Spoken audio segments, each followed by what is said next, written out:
For the next few hours, You are not going to believe the company. This company. You're going to bankrupt your mama's company? At least I have the radio to keep me company. On 93.5 and 107.5, The Fan. Okay, there is plenty to get to today. A ton of it. There's college basketball to get to. There's the Pacers getting back into the playing court and who's in and who's out to get to. There is the NFL, obviously, combine upcoming to get to and conversation about Fernando Mendoza to get to. It's a loaded show. It goes without saying that my literally life is complete now for me after last night, right? Life is complete. I'm even wearing the shirt, Eddie, with our new lighting in here. We have new mood lighting, I've noticed. Yeah, it's studio lighting. I came in today and you were playing Sade, and I wasn't sure what was happening. Right. And I walked in and then realized that you've got the you're making me look like the smooth operator with the new studio lighting that we have here within the studio. So I'm going to proudly present my Indiana State Spirit Squad t-shirt. Thank you to Tammy last night at Indiana State and everybody for their hospitality. We will get into that aplenty over the course of today. But let's begin with the news that, and I will give credit to our colleague Abdul because he had this last night on social media, and I thought, I don't know, man, like maybe Abdul needs to stay in his lane. I mean, come on. He's got it in there that there's some sort of big announcement that's going to happen tomorrow, meaning today, regarding the Bears, and I'm not buying it. That's what I thought to myself. The cynic in me thought that. And then I got to thinking more about it. And I was thinking about the Bears and the potential move to the state of Indiana. And, of course, my first thought was if that happens, I hope that the Colts then rebrand as the Indiana Colts to lay their claim as a statewide team so that I can sell a ton of blue and white Why Not Indiana shirts. But I digress. I couldn't sleep because I was sitting there thinking about and wondering and analyzing. I was still living on the high off being Sycamore Sam, the Indiana State mascot, last night. More on that coming up. It was awesome. And I'm sitting there thinking about the show and thinking about Indiana-Purdue coming up on, tomorrow night, obviously, at 8 o'clock with the pregame that you can hear on WIBC, our sister station. And I'm thinking about the Pacers resuming with the two-step in Washington beginning tonight at 7 o'clock that you can hear, and whether or not Andrew Nimhard's in and Pascal Siakam's in and, all the different things that go into it, and are they going to get fined again? I'm thinking about all those things. Can't sleep. So I get up, as often is the case when I can't sleep. About 3:48 in the morning, I get up, and I turn on the television, and lo and behold, what's on but Seinfeld. And I love Seinfeld. And I'm referencing a show from 30 years ago. I realize that. I get it. But I think most people have seen Seinfeld or are aware of the references. And the episode that happened to be on last night, as I'm sitting there thinking about the likelihood of the Chicago Bears moving to Indiana, and I didn't think it would be lead show material, but this has all happened very quickly. And so I turn on the television because I can't sleep, and the episode is on where Jerry and Elaine are sitting there, and they get wind of the fact that there is a couple of which Elaine has a crush on the guy and Jerry has a crush on the woman. And so they've been writing out this relationship. And they start planning what they need to do in the event that, in fact, the rumors are true that this couple is breaking up. And they come up with the game plan. They come up with a game plan, and it's Elaine that comes up with it. We'll just call them both individually and say, I'm there for you. I'm there for you. And then, over the course of time, I'm just there. What a brilliant plan it is, right? What a brilliant plan it is until George comes and screws it all up. But I'm just there for you. Jerry and Elaine heard about a potential breakup and just said, you know what? Let's put ourselves in position to be in position, and we'll see what happens. And that's exactly what the state of Indiana has done with the Chicago Bears. The state of Indiana has said to the Chicago Bears for years, we understand that you're having some complications with the lawmakers in Chicago. We understand that the state of Illinois drags its feet sometimes on getting you what it is that you want. And in the event that you just need to get away, we're only a 40-minute train ride, not even that, with traffic, a 45-minute drive, and we're there for you. And then if it just so happens that the city of Chicago never wakes up and the lawmakers in Illinois continue to drag their feet and they're just further entrenched in the mud where they can't get out of it, then guess what? We as Indiana, now we're just there. And that's where we are. Now let's go back to how this all came to be and the origin of all this. You have heard me say forever, and I want to be very clear about this. There is no bigger opponent than I of public subsidy towards professional sports teams. And I know the irony of me saying that. I understand the hypocrisy of that. We are fortunate enough to live in a city that what happened over the course of the late spring and early summer with the Pacers run and the camaraderie and the civic bond it created in this town, you can't put a price tag on that. I remember Shannon and I walking down the Monon after game 3, and she had on a Pacer hat, and some guy's walking the other way and just goes, "Yes, sirs." And it's like a virtual high five in the air. And everywhere you went, everybody was collectively, "Where are you going to watch the game?" And the same happened with Indiana's football run here in college football. The brilliance and all of it, to use the British form of brilliance, the magic, the majesty of that camaraderie, that spirit, and it lets us feel good about ourselves. I understand all of that. And I understand that there was public dollars that had to go into building Lucas Oil Stadium, even though the Colts weren't going anywhere, and improvement to Gainbridge Fieldhouse and all of those things. I understand the necessity of that. I have just always felt like eventually everybody has their breaking point, and everybody gets to that point where they're like, "No more. I can't give any more money." And I don't know. It would be ill-advised of me to speak to what the financial benefit has been given by the city of Chicago or the state of Illinois to the Bears over the years. I don't cover that team. It would be inappropriate for me to pretend to be an expert on it. What I know is this. What I know is that the Chicago Bears have played forever in Soldier Field, and that the Chicago Bears, in different intervals, have made threat and or desired known about leaving Soldier Field and getting a new stadium built, a new state-of-the-art, a dome stadium, a keep up with the Joneses, luxury box suites, all of that. The Bears have discussed doing all of that for quite some time, and they own property near Arlington Heights where they can build said stadium. But what they want from the state of Illinois and from the city of Chicago is either, if we're going to stay in Soldier Field, or more likely, if we're moving to Arlington Heights, we want a 40-year property tax freeze. We're not going to pay taxes on this for 40 years. They also want $850 million in state revenue funding, state-generated money to go towards building this new stadium on the land that they have purchased for themselves. And they've gone back and forth with this for years with the city of Chicago and the state of Illinois, two governmental agencies, if you will, that are notorious for, delayed process in things, a lot of probably under the table back in. I mean, I'm just going with the stereotype. I'm not saying factual. I'm saying that's always been the narrative about Illinois and Chicago. I don't live there. I can't speak to it directly. I'm just going by what the word has always been. But the Bears have said, this is what we want. And I think the Bears probably have casually dropped the line of, look, we get plenty of swipes on Tinder. If you don't want to be in this relationship, there are people that are willing to date us. And I'm sure, based on precedent, the city of Chicago and the state of Illinois have probably repeatedly said, really? Okay, well, let me know how that works out. Go ahead and talk to other people and let me know how that works out.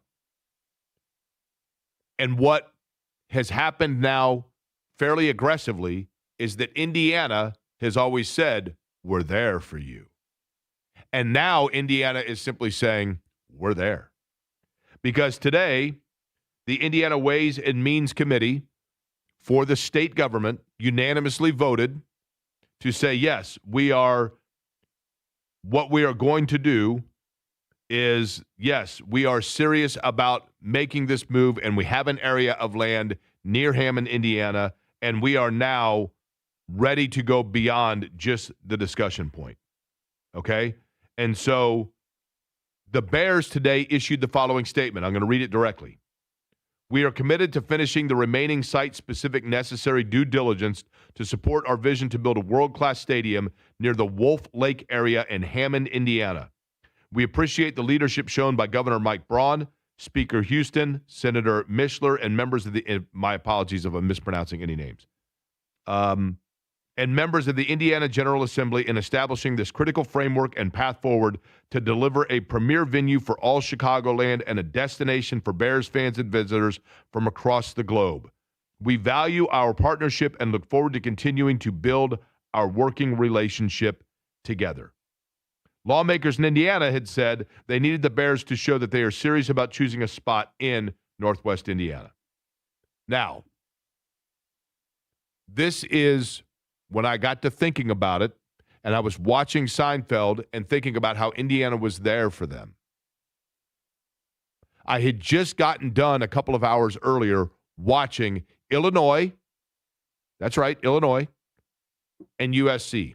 Illinois eviscerated USC last night. Brad Underwood's got a heck of a team. A Big Ten game in Los Angeles that finished at midnight Eastern time with Illinois. And that's when it hit me. Gosh, USC is in the Big Ten. UCLA is in the Big Ten. And then shortly after they joined the Big Ten, the second domino fell where Washington and Oregon joined the Big Ten. Jake, I tune on the radio to listen to this guy talk about college basketball or the Pacers, and he's talking about the Chicago Bears and tying it into Illinois and USC. Does this guy not know he does a sports talk radio show in Indianapolis, Indiana? I get it. But who is the commissioner of the Big Ten that made the deal possible to put USC in the Big Ten?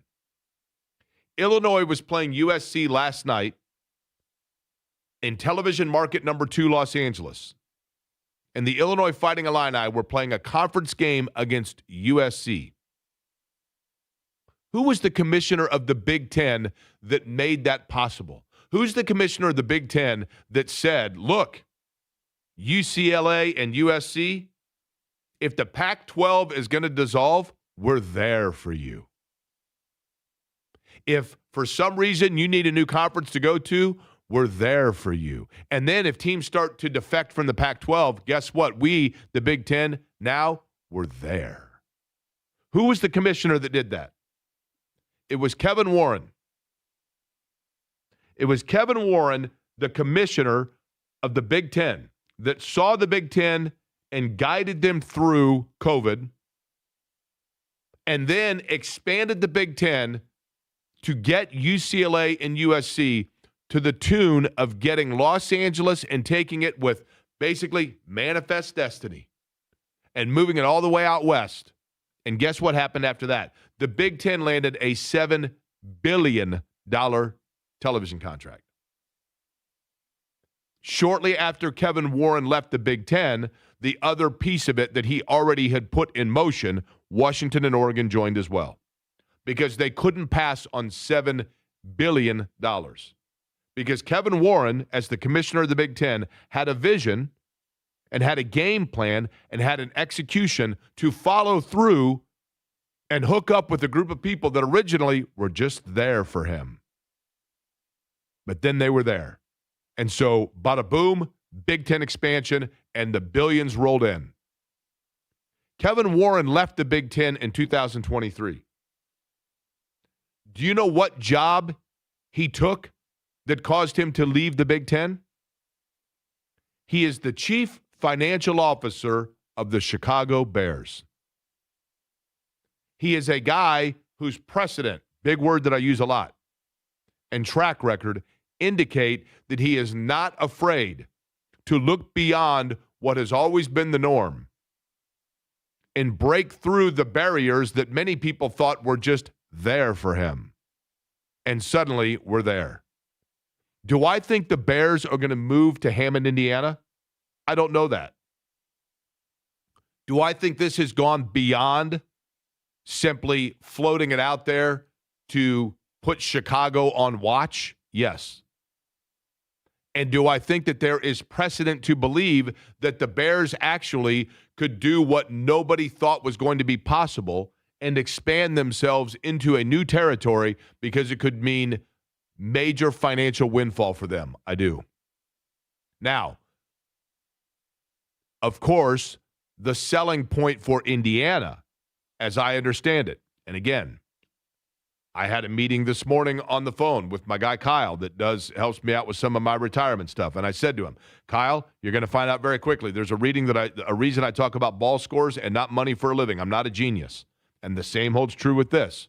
So I don't know this, but the understanding I have is that if a stadium is being built in Northwest Indiana, that it would not come at the cost of any public dollars from the state, which would make sense because I don't know how Indiana, and notably Northwest Indiana, has the commerce to be able, from a public dollar aspect, to pay for that. If the state of Illinois and the city of Chicago is forced to pony up their own public dollars to keep the Bears there, that's on them. I would love it for the community of the region of Northwest Indiana to have a reason that people are going in. Now, I'm a cynic about this. People that are like, oh, it would be huge for the bars and the restaurants and the hotels of Hobart and Crown Point and Gary. Would it? Because are there people that are fans of the Houston Texans when they have a big game in Chicago that are going to say, we're going to go and take on the Chicago Bears, and the game's in Hammond, Indiana, and so we're staying at the Hampton Inn in Crown Point? Or are they going to say, they're playing the Bears, so we're going to go and we're going to get a hotel room at the Drake in downtown Chicago, do the Miracle Mile, and then we'll take the train in for the game itself and train back out? Are there people living in Winnemac that have been Bears fans forever that are like, oh my gosh, the Bears are playing in Hammond now. Holy cow, book the Chili's in Crown Point. I don't know. I'm skeptical of that. But even if it's $2, that's going to help the region more than what was there before. I just hope, as I always say, that the state of Indiana does not get bamboozled here and it ends up costing John Q. taxpayer in order to get a team to cross over a state line to play in Indiana. But all of that is to be said. Do I believe this is real? I do at this point. I was a complete cynic about it 3 weeks ago. I thought literally this was simply Indiana playfully telling the Bears they're there for them. But I think now the Bears have basically said, you have had forever. You've had forever to put a ring on it. And you keep dragging your feet. So our Tinder profile and our Bumble profile are up. And Iowa swiped for us on Bumble, but we prefer Tinder, and Indiana came with a nice offer. And they have the land, and they have been very aggressive. And one thing you can say about the governor of Indiana, Mike Braun, he is an aggressive business person. And I think so, too, is Kevin Warren. And that's where we are. Now, again, my hope in all of this, Eddie, my big hope in all of this, as the Sugar Plum Fairies start dancing in my head, if the Bears move to Northwest Indiana, and the Colts have the Indiana Knights uniforms, does that mean the Colts then apply for or get occasional games where their uniforms say, or do they themselves rebrand as the Indiana Colts to let it be known this is still our state with monopoly on the state? And if so, I think they might need some Why Not Indiana royal blue and white T-shirts to be made. I'm just throwing that out there. Speaking of royal blue and white, I have to get to this. I would like to thank Indiana State University, their athletic department, their support staff, all of it. And notably, Andy Hadley. Because when I had mentioned sometime a month ago or so, Eddie, when did I first mention that Shannon and I were doing college games around the state? Probably a month ago. Okay. I know it's been bigger in the last couple weeks. Yeah, so I bought tickets. I bought tickets for IU Indy. I bought tickets for Ball State. I bought tickets for Indiana State. And yes, I get it. I mean, obviously you have Butler, Indiana, Purdue as well. I get that. But you need to add Indiana Wesleyan to the mix after having Greg Tonigal on the program yesterday. No question. He was great yesterday. He was a fun conversation. So yesterday I made the trip over to Terre Haute. Shannon had to work late, and so my buddy David Crumley, he's a great dude. I've known him for a long time, big race fan. He's the pride of Speedway is David, and he's also an Indiana State grad. So I said to David, hey, do you want to go to the game? And he said, man, I've got to be in Terre Haute anyway for work, so I'll just meet you. We actually met at Tony Holman's resting place, the entire Holman family resting place in Terre Haute. Mary Holman George is there. Mary Fendrick Holman is there. Tony Holman, his whole family. I did not realize that, at least according to the headstones, it would appear, Tony Holman and Mary Fendrick Holman had a baby that died at birth named Mary 4 years before Mary Holman George was born. Didn't know that until learned that yesterday. But at any rate, we go to the game, and the Indiana State, and I'm wearing the shirt here proudly, the Spirit Squad of Indiana State was made aware by Andy Hadley, listener of the show and a great dude, of my joy of mascots. I just get such a kick out of mascots. And so they reached out to me and said, would you be interested in being Sycamore Sam before the game? And I said, I'll have to consult a doctor if this lasts longer than 4 hours, when they told me. I was that excited about it. So drove over there, got there early, met with the student that is Sycamore Sam full-time, who was a really nice young guy. And I said to him, do your friends know you do this? And he's like, some of them do. But there's being a mascot's like Fight Club. You know, you can't tell people I get it, right? So I had never done that. I've always been fascinated by it. Have you ever done any such thing, Eddie, or do the heads not fit? Okay. I have not, but it's not because the head doesn't fit. So the head itself is basically a football helmet without the face mask on it, and then the head is adorned to the helmet. But that's how it fits. It's understandably, it fits snug like that. So I put that on. I put on the whole outfit. You can see pretty clearly, but it was immediately, and I was aware that probably was going to smell, but he does a really good job of keeping it clean and everything else, and I appreciated that. But I put it on, and immediately it was suffocating. It's like putting your hand all the way over your mouth and trying to breathe. It was difficult to breathe. When I first started to walk, I got that, that feeling you get when you're out of breath and all of a sudden you feel that almost panic in your chest. That's what it felt like. So I walked out, and once I got used to that aspect, and you kind of figure out the breathing aspect of it, Brendan King, our buddy and colleague, was there calling the game for television, so I went over and kind of messed around with him, almost tripped over a wiring thing and face planted, and you're embarrassed by it, but then you're like, who cares, though? Nobody knows because you're in a mascot uniform. But I had a fabulous time. The most fun thing about it is how much joy it brings kids, for certain. The number of them that came up to me, that was awesome. And I had it on for probably, I'm going to say 15 to 20 minutes pregame, walked around. I have the utmost respect for Boomer, for Blue, for Rowdy, for Firehawk, for the Bison, for Purdue Pete, any of them. It is unbelievable. I don't know how they do the level of exertion and the tricks and the airborne stuff and dunking. I have no idea how they do it. It was tremendous fun. It was great. I sweated. The last time I sweated that much, actually, was when I had a heart attack.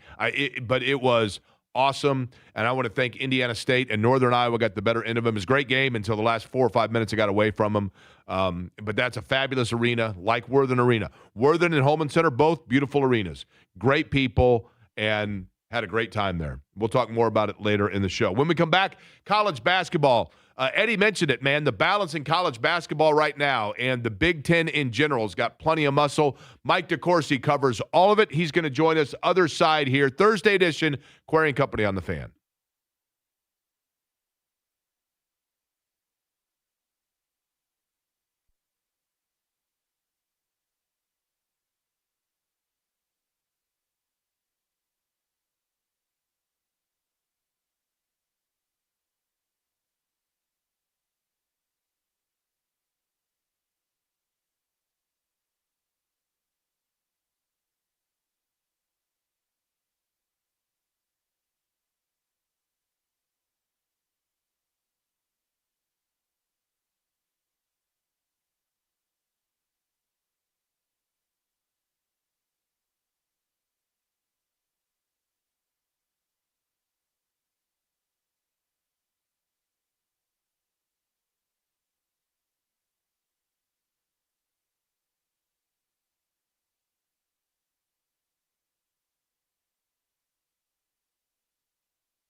Hey there, Jake Query for Surfside. Look for the can with the sunset stripes. For just 100 calories, 2 grams of sugar, and no carbonation, Surfside is perfect for whatever the occasion, because without that carbonation, it is so smooth and so easy to drink. And, of course, you're enjoying the fabulous refreshment of lemonade with a splash of vodka, or iced tea and a splash of vodka, or the half and half with a variety of flavors, and new flavors always coming out. Like, for example, blueberry lemonade, a great one with a little splash of vodka in it. Surfside, look for it, I should say, wherever you buy your favorite adult beverages. Please be 21 and please consume Surfside responsibly.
listening to Query and Company on 93.5 and 107.5 The Fan.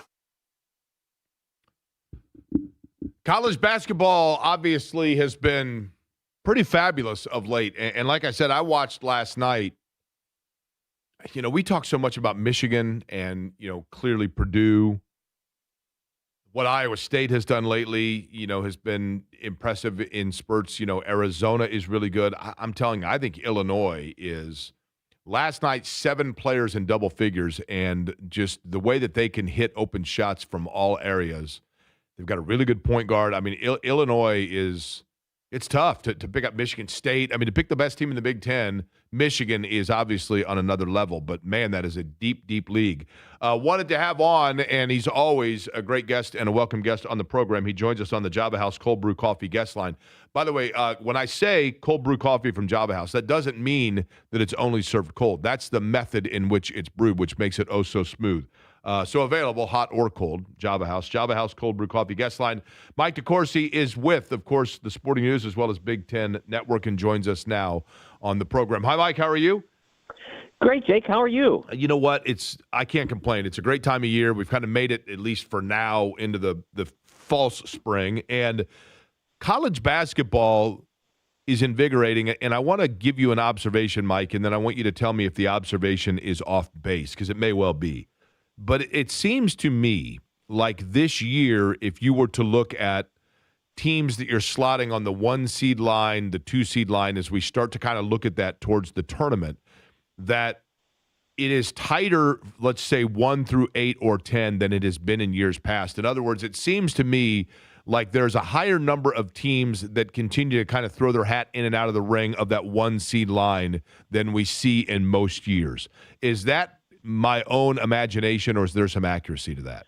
Well, in terms of the actual seed line, I think what you're saying, what probably would be slightly more accurate, is that many teams have shown they are of the quality that could perhaps win the national championship. Yeah. My 1 seed line has been on autopilot up until today, by the way, because I'm crowdsourcing. Does anybody know who the 4th number 1 seed is now that UConn couldn't handle it out at Creighton?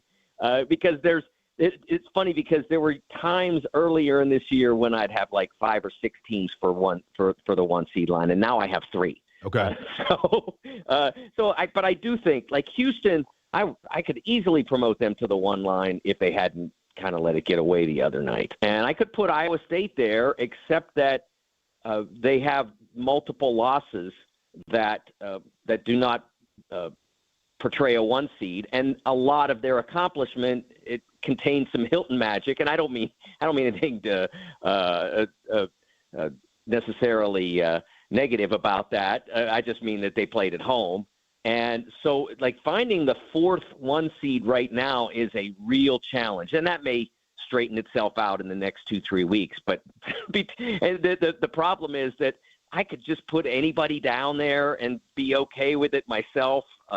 But the committee's coming out with their partial bracket on Saturday, and like to kind of try to get as close to that as possible. So guessing what the committee is doing right now, probably up the road from you a ways, I just don't know what to do with it. I think the thing that's fascinating, Mike, and we'll see how this balances itself out over time, but if you look at, and let's go with the college football model, when the whole NIL roof was blown off, right, and now in transfer portal and everything else, and the narrative from a lot of people was, well, this is just, Ohio State and the rich are just going to be the richest, and it's over. And yet you had an Indiana that showed no, actually, we saw what happened there. From the basketball standpoint, what is the most fascinating to me, and I think the portal has a big part of this, and I wanted you to kind of piggyback off what I'm about to say. To your point, there are so many teams that have numerous 1 seed quality wins, but that's then offset by a couple of where did that come from slip-up losses. And I think that speaks to a balance of college basketball across the board that maybe we didn't have 20 years ago. But am I off base, and is there recency bias there? No, I think there's some truth to that. I think that we've always had teams that lost games, even great teams that would lose games. We haven't had undefeated all the way through since 1976. And so there have been those. But I think you're right about the fact that the change in the landscape of college basketball has made it more balanced. The barriers to entry are not as extreme now, and the teams and programs that once had significant advantages because there was basically no pay. I mean, there was certainly compensation in terms of education and eventually cost of attendance and all of that, but everybody was kind of the same in that they gave you a free education, and then you might value the free education at one school more than the other, or you may value the proximity one more than the other, and all those things, or you may value the tradition or the coach in place at one of the schools, and that tended to be where the best players congregated. Kentucky, Carolina, Indiana for a time, back in Bob's prime, and other places like that. Well, now that people can say, you know what, we can offer you more money than they're going to. Kentucky's appeal is still there, but it's offset by somebody else offering that particular player a better deal, or maybe they're both offering the same, and then you say, well, there's a lot of good players here. I know those players. I like them. It's closer to home, whatever it might be, and so the incentive to go to Kentucky or go to UCLA or Alabama in football the difference is not as profound, and that's why a really brilliant coach like Curt Cignetti can come into college football and win a national championship at Indiana in 2 years, and why we have seen a greater variety of teams that are powerful in college basketball. I mean, Florida winning the championship last year. I mean, it's not like they've never won before, but they're not one of those brands in college basketball. You look at the fact they played Houston. Houston hasn't been one of those brands since 1984. It's everything has changed. Now, I argue it's for the better. Do I think it would be better for the athletes if there were some controls on the number of times you could transfer immediately? Yes, but I don't think we get to that without finding some way to do collective bargaining. Okay, let's get into the Big Ten. Mike DeCourcy is my guest. He's on the Java House Cold Brew Coffee guest line. Of course, Mike with TSN, that's Sporting News, as well as Big Ten. All right, Mike, I'll get to Illinois in a second. I watched them last night. I thought they were fantastic. But I want to begin with this in the Big Ten. Is the pressure getting to Mick Cronin? I think it's hard to say. I haven't gotten a chance to speak with him, but I think his disappointment is certainly being reflected in how he is operating. He's disappointed in this group. I don't think there's any question, and frustrated. Maybe frustration is even a greater component of it than disappointment. But they're both at work. This team a year ago, and then there were some personnel changes, and Daimara going from UCLA to Michigan unexpectedly after he'd already basically committed to stay at UCLA, and giving UCLA no time to replace him has had a profound effect on them. But a lot of the same guys are not playing in the way that they did a year ago. They're not playing with the same passion and energy. And they brought in Donovan Dent, who was a star at New Mexico and expected to be a prize of the transfer portal, and it hasn't worked out that way. Whether it's the chemistry between the coach and the player, or the player and his teammates, or the elevated level of competition, he's not handled it. And so I think you can see all of that reflected in some of the way he's done business. Now, I don't have a problem with his snapping at a bad question. I don't. I mean, come on. I'll give you a story. In 1982, Chuck Tanner, you ask anybody who was in baseball around then, Chuck Tanner was the literal nicest person in the history of sports. But I asked him a question one night in New York about and I was like 22 years old doing my first beat. And I tried to ask very diplomatically about the fact that Omar Moreno had a ball hit over his head, and Omar Moreno could run like no one in baseball ever, and he didn't look like he was running like that on this ball. And so I tried very diplomatically to say, did you have any problem with the way Omar played Backman's ball? That's all I said. And he said, well, no, we always play Backman in. And I said, that's not what I meant. And then he figured out what I meant, and he reamed me for 5 minutes. And Right. it was over. Why is that a big deal now? Like, I know there were other people in that office, and probably somebody recorded it. I thought but I now thought it's with a big Cronin, though, deal? Mike, the only issue I had with Cronin, and I had to think back, Derek Schultz had to remind me, we interviewed Cronin once, and he was fabulous. He was kind, he was engaging, he was nice, he was, all of that. And I think he's a heck of a basketball coach. The only issue I had with the reporter is when he said, "Are you raising your voice at me?" And he talked to him like he was a 5-year-old, and I did not think the guy was raising his voice. He was doing what you naturally do in a scrum, which is to elevate just to enunciate over the 3 people trying to get a question in. You know what I mean? That was my issue. Yeah, I don't think that was necessary. I'll agree with that. But it wasn't a great question. I mean, the guy just got his team's behind kicked by 20-plus for the second time in a row. And he's supposed to be worried about the fact that the other team's students were chanting for a player. I don't know why anybody would ask that. Mike DeCourcy, my guest. Mike, let's get to Purdue real quick. And before we talk about Purdue, Indiana, Purdue specifically, is this a team that started out the year and obviously accumulated and had really good contests and got good wins? Is Purdue simply in a rhythm where they're just not playing at their peak right now, and that is something that can be overcome? Or has the familiarity with the way Purdue plays with this particular group caused now there to be an Achilles that has been exposed that you can't come back from?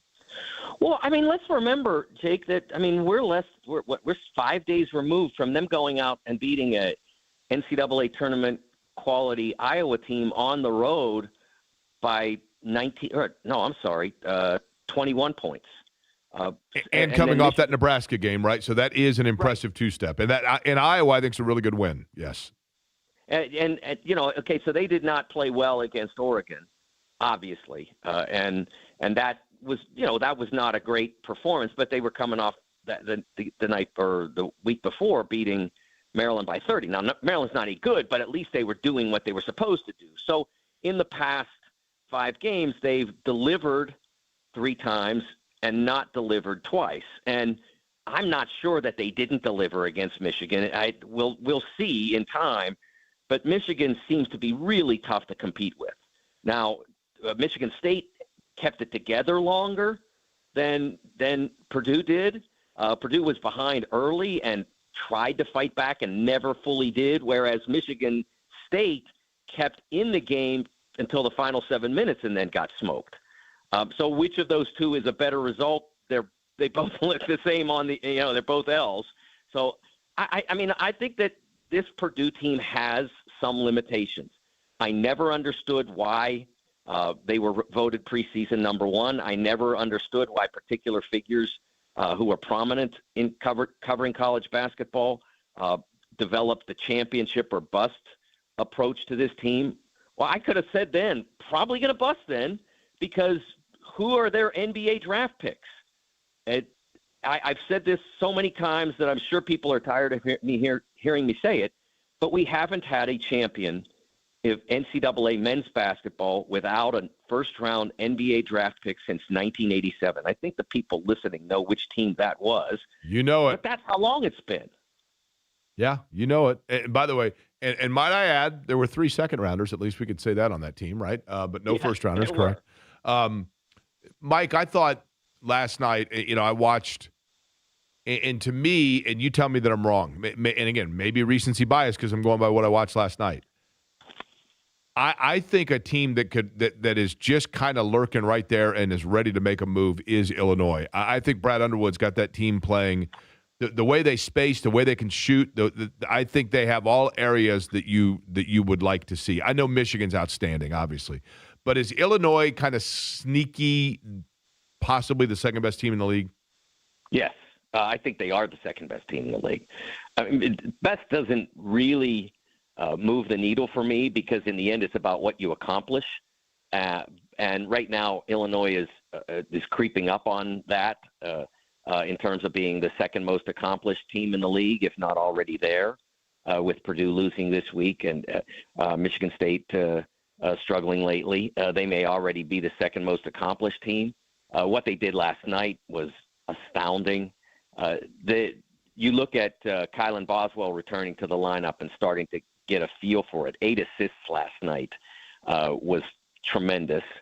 They have been, while Kylan was out, a lot more reliant on Keaton Wagler than they had to be last night. Some of it was because they got ahead so early and because they found the ball moving through their offense comfortably enough that they didn't have to go as often to the pick and roll and see what Keaton could create. They're a much better defensive team with Boswell back. That was the one thing that had become somewhat problematic was their backcourt defense. They held Elijah Arenas to 8 points last night. He only played 18 minutes, but teams have not been doing that to him. He had been, he'd been on a roll of 3 consecutive games of 24 points or more. That didn't happen last night. Everything that Illinois has is promising. Now, the question for Illinois at this point will be their 3-point balance. They shoot an awful lot of threes for a team that can throw 3 7-footers at you. I would like to see them maybe change up a little bit so that they're playing inside the lane a little bit more. But I think last night was an example of where they started to do that more. Last night they earned 26 free throws and converted 24 of them, and they shot slightly more from 2 than 3. I think that balance starting to suggest that they understand that you don't want to make it reliant on being hot from deep. You want that to be a component, but you don't want that to be the only component because they have other options. They're very big. They're very powerful. They've got so many big guys, and also guys who can get the ball to the rim, with both Wagler and Boswell being examples of that. I love. So you want to take advantage. I love how Boswell's vision is never impeded, like late in a possession. So like just when you think that he's run out of space or the possession's running late, he has eyes in the back of his head. You know what I mean? And he has such a control of where the ball is going to go for that offense. I thought it was fun to watch last night. Lastly, Mike, Indiana-Purdue, your thoughts on it, notably from the Indiana side since we talked about Purdue. Yeah, well, it's going to be a home game for Purdue, and they're obviously going to be very hungry because they're coming off the disappointment of not competing at the level that they would have wanted to with Michigan, and so and also the disappointment of having dropped the first of this rivalry. So Indiana's going to have to withstand what I would expect to be a pretty furious, intense effort, something similar to when they went to Kentucky back in December. And Kentucky was playing what was almost an existential game. I mean, they were playing for their lives down there with all the struggles they'd had early. They had to get a win, and they played the second half with a ferocity that very few teams have matched this year anywhere.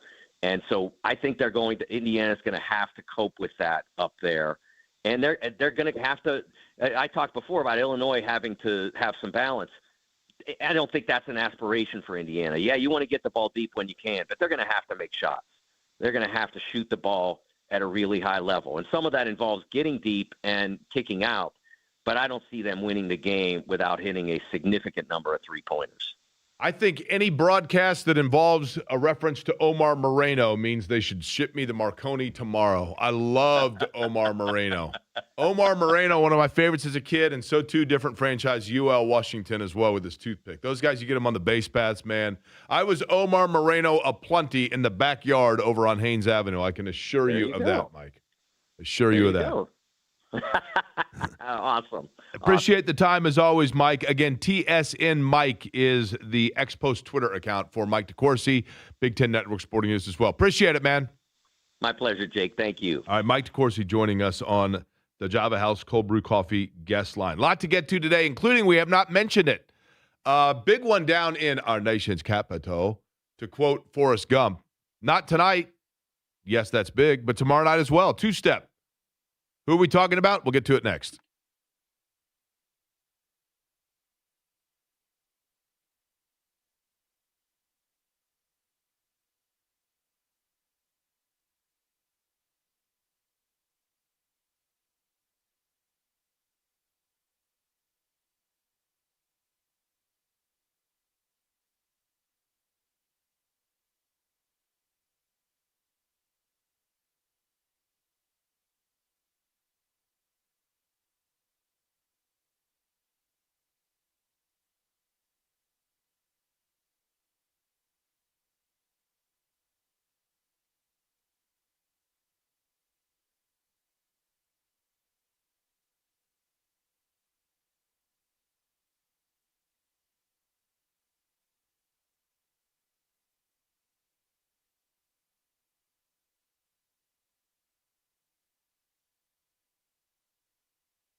Hey there, Jake Corey for Chicago's Pizza. Still time. As a matter of fact, you still got 39 minutes to get into any of their 18 Central Indiana locations and enjoy the lunch buffet, which is a traditional pizza option. You've got a deep dish pizza option, a dessert pizza option, and the salad bar with all the fixings that you could want, all the dressings that you could want, all right there at Chicago's Pizza, and a soft drink. You get all of that for just $13. Think about that, $13 out the door. That includes tax. Not going to beat that anywhere else you go, and you're going to get a fantastic lunch. Then you're going to think to yourself, that was so good, I want everybody to enjoy it for dinner. What about tomorrow night? Friday night's always good pizza night, right? Dine in, carry out, whatever it might be. Then Chicago's is always a good option with the $25 family meal deal. 2 medium, 1 topping pizzas, and a fresh order of breadsticks, all for just $25. Cannot beat that anywhere that you go. 18 Central Indiana locations and a story told in every slice. Talking about a restaurant that loves their community and loves giving back to it. Chicago's Pizza. Find them online at chicagospizza.com.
Query and Company on 93.5 and What are we doing here? 107.5 The Fan.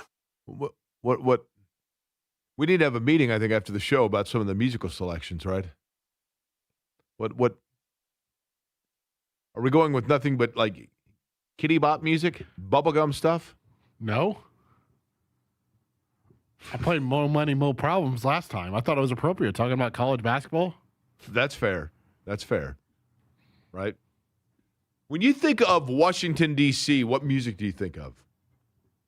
What song makes you think of Washington, D.C.? I think of Philadelphia Freedom, but that's Philadelphia, not D.C. That's even weirder. I'm not right? sure. What? The only person I know, like famous person that is born and raised in D.C., I mean, I'm sure there are a gabillion, especially maybe, political heirs type thing, but Sandra Bullock, I think, is born and raised in Washington, D.C. Can you look that up, Eddie? Look up the birthplace or the childhood home of Sandra Bullock. For some reason, I'm thinking she's from Washington, D.C. I have no idea how or why I know that. Or like famous people from Washington, D.C. She was born in Arlington County, Virginia. Okay. Metro D.C., at least. But I can't think of it. Maybe there's one that I'm spacing on, and people are like, dude, you're a moron. How do you not know that blank band is native to Washington, D.C.? She actually lived in West Germany and Austria for 12 years. Really? Yeah. Well, that's pretty cool. Yeah. Pacers in Washington, D.C. tonight, taking on the Wiz at 7 o'clock. Same tomorrow at 7. Rick Carlisle on who may or may not be available and what we will see moving forward after the break from the Pacers. We get into that next.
Barry and Company on 93.5 and 107.5 The Fan. Now, Alanis Morissette is Canadian, correct? Yes. Not Washington, D.C., correct? Yes. This song, are you intentionally playing the songs that drive me nuts? Because Yeah. I saw you smirk when you played this Yeah. one. Yeah. And I love Alanis Morissette. See, these are the only two that I know. I got to figure out the others. I need to call up Derek Schultz. Consult. Just play his voice. Bill Nye. Bill Nye, the science guy? Born and raised Washington, D.C., apparently. Alanis Morissette, by the way, who I love. I thought Jagged Little Pill was an awesome album, and I think she's actually really hot. But it may be she's brilliant because the irony of the song "Ironic" is that nothing about it is ironic. Maybe the joke was on all of us. Pacers in action tonight, taking on the Wiz in Washington. Nobody beats the Wiz. Nobody beats the Wiz. That's actually a commercial for a hi-fi store that I think is still in New York City, but it's not necessarily been true when playing the Washington Wizards in the NBA. However, because everybody beats the Wiz. And especially now because Washington has, if you want to talk about tanking and you want to make issue with it, Washington has acquired pieces that are not going to see the floor the rest of the year. And they may have pretty decent foundation once everybody's back, a year from now. But they're another one that are probably in that running and taking a long, hard look at it. But for the Pacers, they got fined for interesting rotation, selection of guys not being on the floor. Okay, fine. No pun intended. If you want to nitpick the fact that they rested Pascal Siakam against Utah, that TJ McConnell's hamstrings are prone to tightness a lot, that Aaron Nesmith missed a lot of time with an injury, maybe more than he could or would or should have, et cetera, et cetera. But as I had mentioned earlier, it does feel to me like the Pacers and Jazz getting fined is not far from the Jerry Tarkanian quote, the great quote, every time that Kentucky breaks a rule, Austin Peay gets punished harder. It feels that way because, I realize the league has stepped in before and blocked trades if they thought it created imbalance, but Oklahoma City tanked for years and no one seemed to notice. And they're the ones that are allegedly blew the whistle on all of this and complained about it. The Knicks maybe didn't intentionally tank for years. They didn't even have to per se because they're just terrible, right? Or they were. I mean, I don't know about now, but Jim Dolan that's a whole different talk show. But there are two players that come into play here with the Pacers and whether or not they're putting their best foot forward. The availability of the newly acquired Ivica Zubac, who, of course, also is on paternity leave and has the ankle injury, and then Obi Toppin, who had the fractured foot at the beginning of the year and has continued to miss time. Yesterday, interestingly enough, the Pacers' social media channels posted pictures of both of them working out and dunking. But Rick Carlisle, when asked, had this to say about an update on Toppin and Zubac. They're both making steady but gradual progress, and it's going to be a while. Okay. That's not unlike some of the improvements in this building, right? Steady and gradual process. It's going to be a while. You may want to let the digital team know so they're not posting photos of the players working out in practice. Dunking, I think, right? Yeah, Zubac was dunking, and Toppin was clearly drenched in sweat from practicing. All smiles, throwing up peace signs. I love Toppin. But I did notice they were smart. That came off the wrong way when somebody I just said, somebody who's not playing tonight. I should tonight. change that to I love Obi. Somebody who is not playing tonight was not in any of the photo dumps the past 2 days from practice. That would be? Pascal Siakam. You say he is playing tonight. No. He is not playing tonight. He's out. See? Siakam is the one that then can you remind me that the next time that I mention how much I like Obi Toppin to just stick with Obi instead of saying that the other way around? Because that comes off the wrong way. What is Siakam's ailment, Eddie? Personal. Really? Yeah. Personal. Okay. Did you recall, and it was about this time of year. I'll be looking, by the way, tonight on the bench to see if he's even there. Because if he's not there, that means he's not playing tomorrow. Yeah, that's fair. Okay. So you have Andrew Nembhard's back, though, right? Yes. So you have Nembhard. Neesmith is going to be in, right? Maybe. He's questionable. Okay. Who else is listed on the injury report? Micah Potter, questionable left ankle sprain. And by the way, the designation for Aaron Neesmith, Jake, lumbar strain. Or sprain, sorry. Lumbar sprain. Okay. TJ McConnell, questionable right hamstring soreness. You know, there are certain cars that don't offer great lumbar support. Yeah, Did you know that? Yeah. He must drive one of those. Maybe. Okay, Potter, Neesmith, who else did you say? Well, Neesmith was getting the game before Brooklyn, I can't remember who they were playing before the break. New York. That game in New York, he left briefly with a back ailment, and then he returned. Rick Carlisle said after that game in Madison Square Garden that he was getting acupuncture in the locker room immediately after the game. Yeah. Okay. So Potter, Neesmith, give me the other ones here. Potter, Neesmith, McConnell, questionable. And what's McConnell's injury? Right hamstring soreness. That hamstring, that has been a tough deal, right? Yeah, then you've got Siakam out, Zubac's out, Furphy out, Toppin out, Tyrese out. Okay. So basically what we're getting at is second verse, same as the first, right? Yeah, you can say that, and you can also say that, that $100,000 fine's not stopping them. One of the things that was peculiar to me, and I appreciated it, was Kevin Pritchard has been a lot more active on social media lately, kind of gauging from fans where they stand of what is the thought process. And I think by and large, Eddie, I've seen the phases of Pacers seasons, the variation. I remember the Brown Curtain days.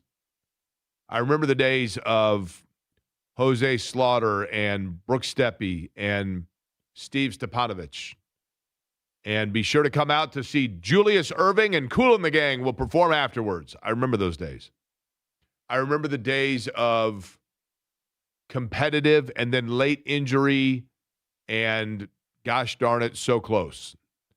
Get into the playoffs and that's great, and then get swept by New York in the early 90s. And then I remember the days of course, the post-brawl years and we have to trade our test, and at least we got Peja Stojakovic years, and Ike Diagu, and Mike Dunleavy, and guys that you're hoping grow into becoming franchise players. And in those times, there were times where the Pacers' seasons were lean out of necessity, and there were times where the Pacers' seasons were lean out of, bad fortune, and there were times where the Pacers' seasons were lean out of ineptitude. And this is one where it's the combination of bad fortune and then potentially flipping that into, for a rarity with this franchise, the way things have worked in the draft, good fortune. And so for that reason, as they play tonight in Washington and tomorrow night in Washington, and then they come home Sunday for kind of a matinee with Dallas, I think that there is patience amongst the fan base. I think people understand and are totally in for it. I don't want to speak for fans here, but I go to the games, Eddie, and I'm lucky enough and blessed enough to go, and I appreciate it. But I go to the games and I look at the crowd, and the crowds are good. And there are people that are there, and they're still getting 18 a night. And I think it's because they are still being rewarded for the magic they gave us, and because for now there is that goodwill continuation of people understanding, look, your franchise player went down. It was a heartbreak to everybody. You're one of the more popular above-the-rim guys went down, and we understand that it's going to take a while to get him back. And your center defected on you. So we understand it. And it seems to me like this fan base this year is totally invested in the punt, and they're there for it. Now, speaking of there for it, I want to get to the other thing that I talked about earlier today. And this has all happened in the last day where this has really come to a head. Last night, I got back from Terre Haute at about 10:30. And again, thank you to Indiana State and the Spirit Squad there for allowing me to fulfill my lifelong dream of being a mascot. And I got to be Sycamore Sam. In the pregame, I mean, I handed the duties over once the game began and the introductions and everything else to the real kid that does it, and he's fantastic. And I loved every minute of it. I loved everything about it. And I also have a total appreciation for those that do that on the regular, because as much as I loved being in that uniform and as surreal as it is to have this anonymity because no one knows who it is inside of it, they can't see or whatever else. Having said all of that, immediately it was hard to breathe. It's hot and you sweat, but it was hard to breathe. And the athleticism that goes in, it's a workout. It really is a workout. Because I had it on for 15 minutes, maybe, I wouldn't say 20, probably 15 minutes. And I'm telling you, by the time it was done, it was like I had been on the treadmill for 45 minutes. It was that, I sweated that much. I mean, it was fat, but I loved it. Thank you to Tammy at Indiana State. Thank you to the support staff there that were so accommodating and so welcome and so welcoming, I should say. And a great arena. You know, I've been obviously to the Holman Center, but it was a great night. And I got back from that. And when I got back, I'm looking on social media, and I see a report from our colleague Abdul from our sister station WIBC, where he's saying that the Indiana Ways and Means Committee is going to have an announcement today regarding the Chicago Bears and a move potentially to Hammond, Indiana. And I thought, yeah, Abdul's got to stay in his lane. I mean, it's been a couple of weeks since we've heard anything on this. What has he taught? There's nothing's going to happen tomorrow. And then lo and behold, what happens? But he was totally right. So kudos to Abdul. And I mean, who am I to say that he wouldn't know what's going on within things at the State House? And I don't even know. I'm not smart enough to know what an Indiana Ways and Means Committee is. But I know that what that means is that the state government in Indiana has said to the Bears the following. Because when I was thinking about it, and I'm going to tell you exactly as I said it earlier today, when I was thinking about it and mulling over and sitting there wondering if, in fact, I needed to redirect today's show and talking about the possibility of not one but two NFL franchises calling Indiana home and how bizarre and surreal that is, and at the same time, cool, to be honest with you, I couldn't sleep. It just had my brain going, and I couldn't sleep. And so finally, instead of just sitting there and allowing brain droppings to hit me at 3:48 in the morning, I got up and went into the other room and turned on the and I was still wacky on the vibes and the juice and the mojo and the love of being Sycamore Sam, truth be told. I mean, that really was what was keeping me up. And I turned on Seinfeld. 30-year-old show, I get it, but I think most people still are aware of Seinfeld. They've seen it on Netflix. They see it, whatever else. 30 years old, I get it. But the episode that I turned on was the one, and humor me if you heard me mention this earlier, but I think it's the best way that I could use to understand what's going on with the Bears in the state of Indiana.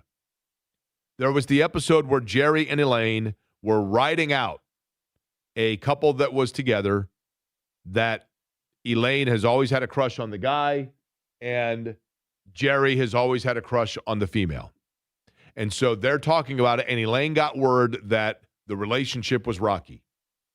And they both say, we got to figure out a way to make a move on this. Now is our time. Now is our window. And Elaine comes up with the incredible game plan. Let's both call them and simply say, I heard things might be rocky, and I'm there for you. And I'm just going to continue to let them know I'm there for you. And then once they break up and they're ready to move on with their lives, guess what? I'm no longer there for you. I'm just there. And they both say that is a brilliant plan. And that's what the state of Indiana has done with the Chicago Bears. If you're not aware of the backstory here, or if you're wondering why, or if, like many people, myself included, you're saying, are the Bears really moving to Indiana? Let me explain. The Bears have had a rocky relationship with the city of Chicago and the government of Illinois for years. Because the Bears have always talked about going to a new stadium. This is not new in Chicago. The Cubs have talked forever about moving out to Schaumburg and different places and leaving Wrigley Field. And how can you do that? It's a historic venue. No way you can leave Wrigley. And in the end, it always works itself out where the Cubs stay.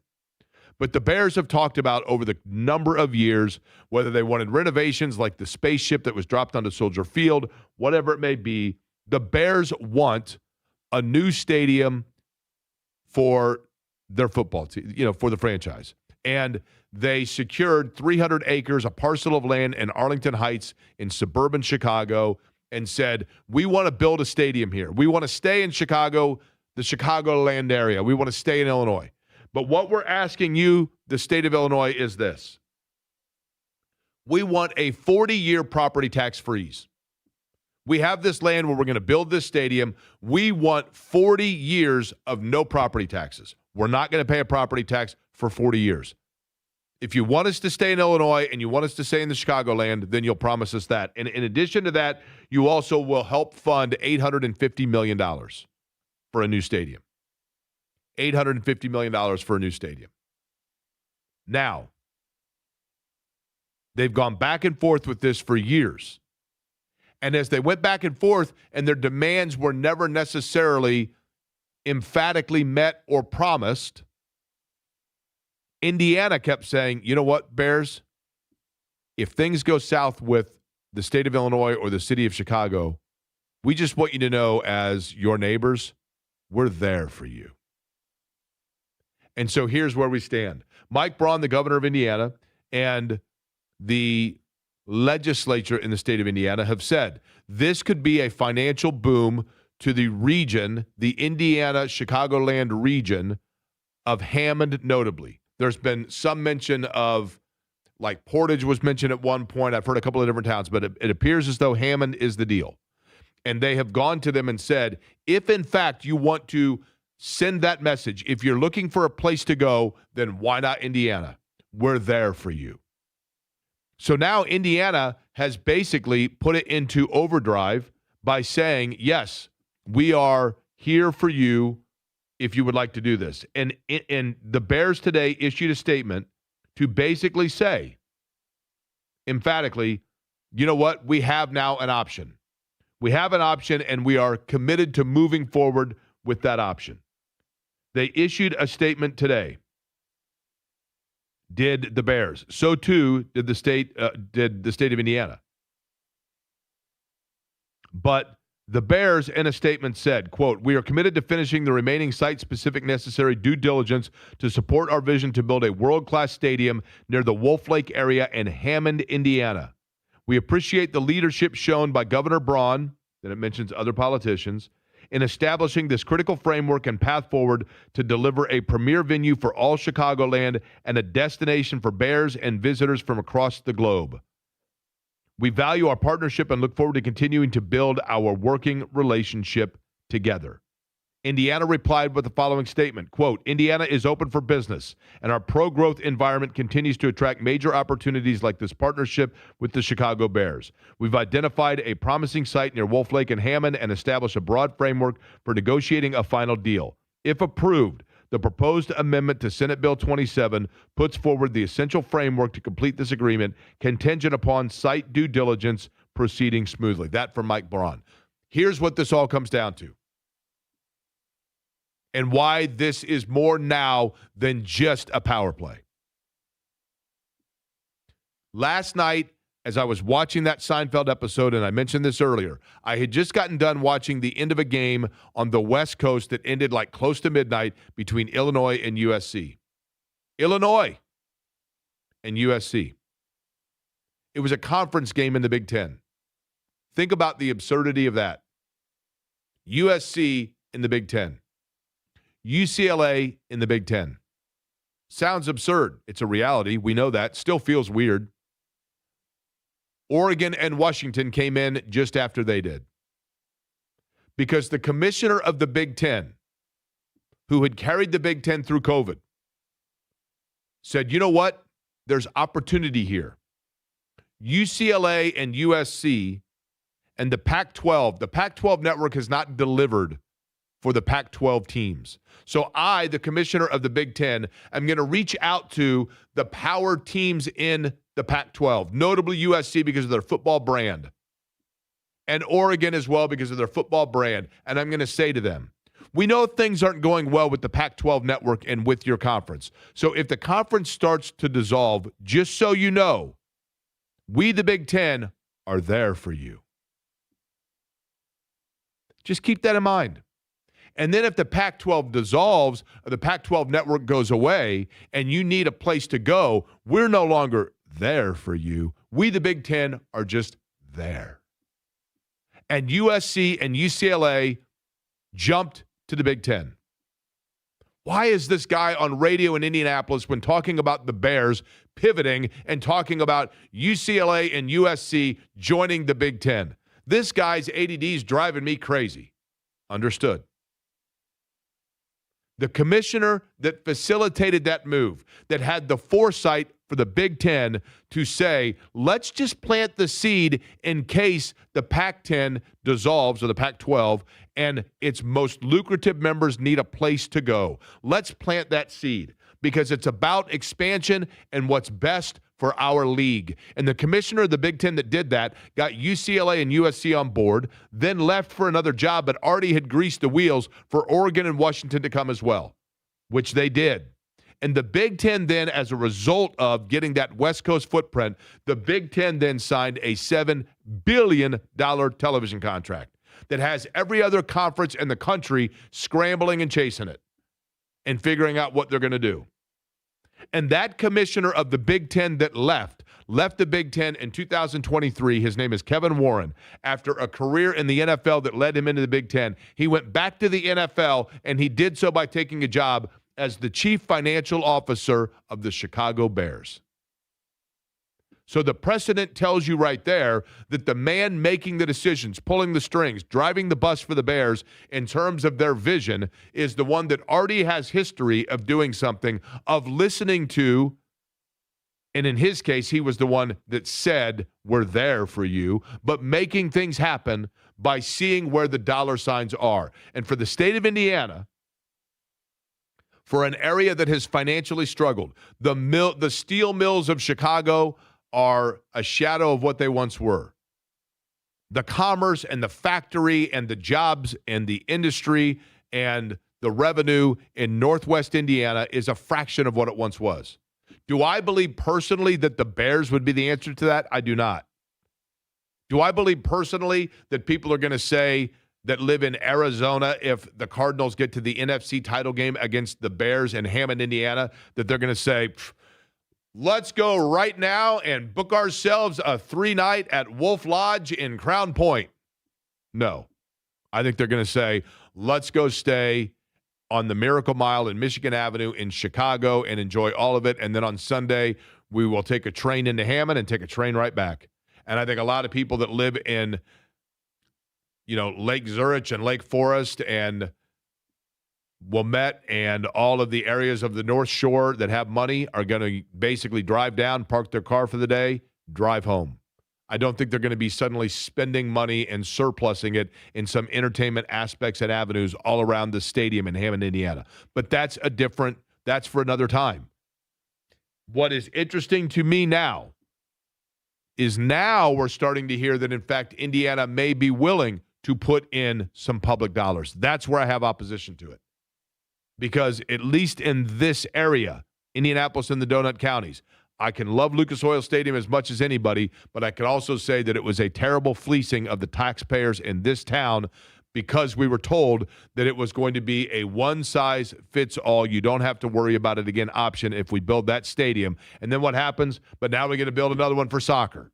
Oh, I thought we already built you sold it to me as a one-size-fits-all. But that's a different talk show.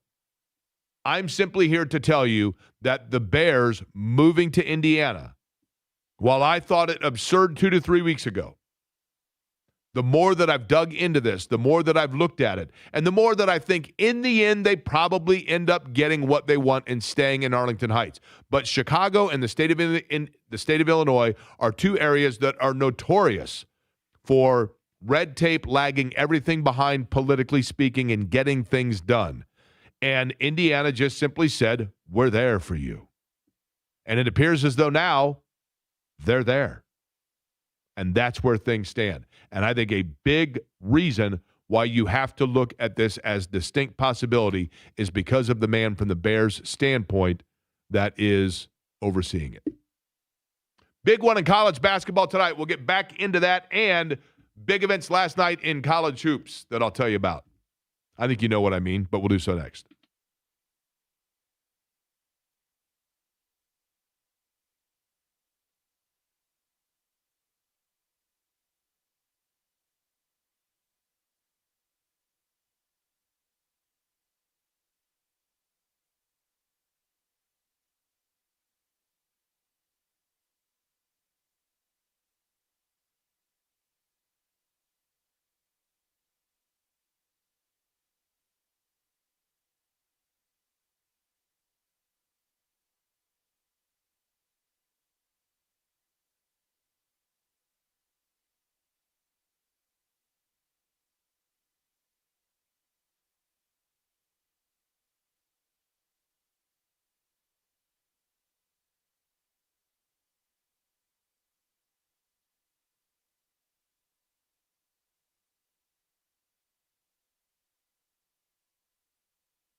Carey and Company on 93.5 and 107.5 The Fan.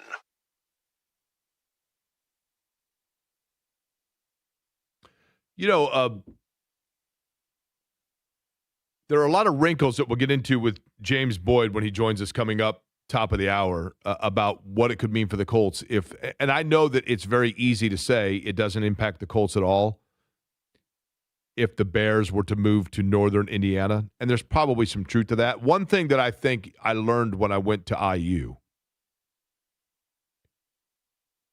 you know, when you draw a map of the state of Indiana and you put that little curve up in the top left because that's where Lake Michigan comes down, the reality is that little curve is like a hole punch that you can extend another 2 inches into your little map and just lop off, because when you get to just north of the wind farms, if you're driving to Chicago, when you get to Fair Oaks or just north of that, let's say Winnemac and north, everyone up there when they go on a vacation and they're on a cruise and they sit down with the couple from another area of the country for dinner and they say, "Where are you from?"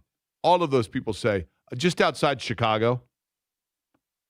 Like none of them say, "Oh yeah, I'm from Indiana." You know, there's that whole area that is still Bears country and Bulls country, truth be told.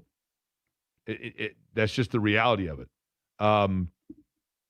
And so that, to me, is the one thing that I don't know how much the Bears being in Hammond would take a bite out of the fan base of the Colts in that area, because it's mostly Bears fans anyway. But I get it. And what would that mean? Would the Colts then feel less allegiance to the state of Indiana? That's probably a better way of asking it. I don't know this. I want to be very clear that I don't know this, but it is my belief, and I know that I'm probably alone on this island, and I don't want to be correct in this. I'm not saying I am. It is my belief that the ownership stability of the Colts, and by that I mean who owns it, is not as 100% lock, stock, and barrel past, for the next year as people assume. I think the daughters would absolutely, I think it is their hope and desire and love of the franchise. But I also think there is the possibility that there are financial things that could come into play that would make it more viable, like you saw with the Indianapolis Motor Speedway, to have an ownership change. It's just the reality. If you look, again, precedent, Denver Broncos, Seattle Seahawks. And in the state of Indiana, what is a challenge is Timberwolves too. Yeah, I mean, you get to a point where the days of individual owner purchase are fewer and further between. It is now conglomerate group, investment group, and then they would do what's best. The one thing that's good for the city of Indianapolis, I believe, is that if there was an ownership change, and even if the sisters held the daughters, the Irsay girls, even if they held a portion of the ownership, there's not a lot of places to go. Unless you were going to expand Mexico City, Toronto, Europe, in the States itself. San Antonio would be an option, but the Saints were lock, stock, and barrel moving to San Antonio, literally moving after they couldn't get a new renovation deal or whatever on the Superdome. And they were playing already. They were doing renovations, I think, to the Superdome, and they were playing some games anyway in San Antonio. And I can tell you, the staff of the Saints were told they were going to San Antonio. And then Katrina happened, and they realized that from a PR standpoint, they had to stay in New Orleans. But San Antonio, I would think if you really were going to move a franchise there, Jerry Jones would have something to say about it. The Texans would have something to say about it. That's my assumption. Jerry Jones, notably. Then outside of that, St. Louis, okay. But I can tell you, as somebody who worked in St. Louis, there are a lot of challenges from a corporation standpoint in St. Louis of that kind of backing. Indiana-Purdue tomorrow night, that game in West Lafayette. Pre-game at 7 p.m. on our sister station, WIBC. Game tips at 8. Interesting because it does feel like Purdue, this happens. It happens where teams put it all together and you go back. I still remember, if you listen to the audio of the 1981 national championship that Indiana won, and Max Skirvin, after Don Fisher says, Indiana's won the national championship, and Max Skirvin says, boy, this basketball team, think about their season. They were absolutely horrible out in Honolulu. They were 26-9. They lost 9 games. And it wasn't until late in the year when Knight basically said to Isaiah Thomas, I'm just handing you the offense. And then they were off and running, and they were a juggernaut in the tournament. But that was inconceivable in November, December, even into early January. Now, we are obviously much later into the year than that. I mean, we're 2 weeks from March, or 10 days or whatever it is from March. But Purdue, it feels like now you have a much clearer idea of what their ceiling is. And I don't know that they are a national title team. I do think they're a Final Four contender, but they are more matchup dependent. And there was a time this year where I truly did feel that matchup dependent was not the case for them because it didn't matter who they were going to face. And I think now Purdue, you could look at it and say, okay, they have deficiencies, notably guarding the three-point line.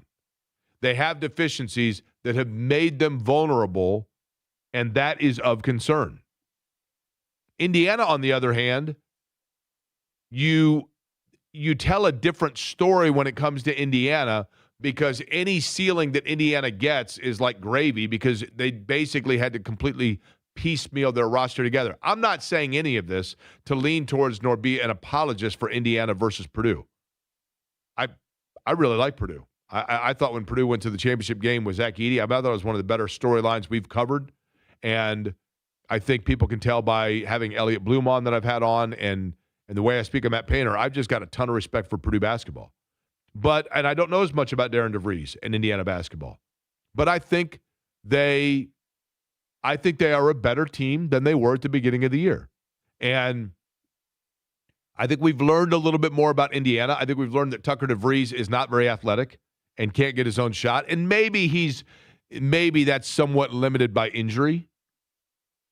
I think we've learned that they have a flat-out scorer in Wilkerson. And then they have the ability to get second and third scores, whether it be Alexis or Dorn or DeVries at times. But they just don't get the consistency of scoring 1 through 3 that they need in order to be, where they could potentially go. And they're still a year away from that when they can build truly their own roster because this was a piecemeal roster. But I do think they play pretty well. I think given the circumstances, they've had a good year. They've worked their way into the tournament. I don't think they're going to play their way out of the tournament. But they're probably a 9-8 team that wins a coin flip game if they win a tournament game. And this is a big one, though, going into Purdue because Purdue is sure they would like to have the Michigan game back. And they did not play well in that game. And they certainly did not guard the perimeter well. And if Indiana's able to shoot well from the perimeter on the outside, then advantage Indiana. But it just seems to me like Purdue does have a higher ceiling, but it is, I think we now have a clearer understanding of where that ceiling is. I mean, that's the big thing. Now, last night, Indiana State, I haven't talked much, I talked so much about being the mascot, and it was awesome, everything about it. I watched them against Northern Iowa, and, I really want – and I know that this year, because of Matthew Graves with the health complications, it's kind of difficult to fully assess where they are. They have lost, and everybody pointed out to me how many close games they lost. Last night was fascinating because Northern Iowa – I just think the Moval is such a well-coached league. Everybody in that league seems really on it and well-coached. But Northern Iowa, no exception to that. And it was a really close and fun and entertaining and kind of back-and-forth game for the first 80% of it. And then all of a sudden, like the floodgates opened. And Northern Iowa in the last quarter of that game or last eighth of that game it was like watching Indiana in football with Fernando Mendoza, where it was a 5-point game, and then you like turn around, it was an 8-point game, and then you tied your shoe, and it was a 12-point game, and then before you know it, you blinked, and it's a 20-point game, and it's over. And that's how it got away from Indiana State last night. But speaking of Fernando Mendoza, one of the most authoritative voices about the quarterbacking position and analyzing the NFL, and one who at times has been polarizing and being very vociferous of his support for certain quarterbacks where it wasn't the right support or maybe the wrong support on the other side, is a big believer in Mendoza, and yesterday let the world know it. We'll let you hear what he had to say next.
You're listening to Query and Company on 93.5 and 107.5 The Fan.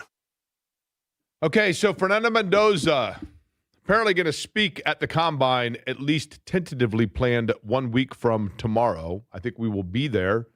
At least the show will be at the Combine. Not to say that that we'll be there for that aspect of it. Not sure what time he is supposed to speak. But Mel Kiper Jr. is, and I always feel compelled to mention this, when I was working at Channel 6 and we would cover the NFL draft. I mean, in those years, the Colts typically were picking pretty high. And, of course, Channel 6 being the ABC affiliate was somewhat, affiliated with ESPN. But Dave first would go and cover the NFL draft each year. And, of course, we did Sunday Sports Extra back then, the 40-minute sports shows on Sunday night. I don't know, and I think Dave would back me up on this.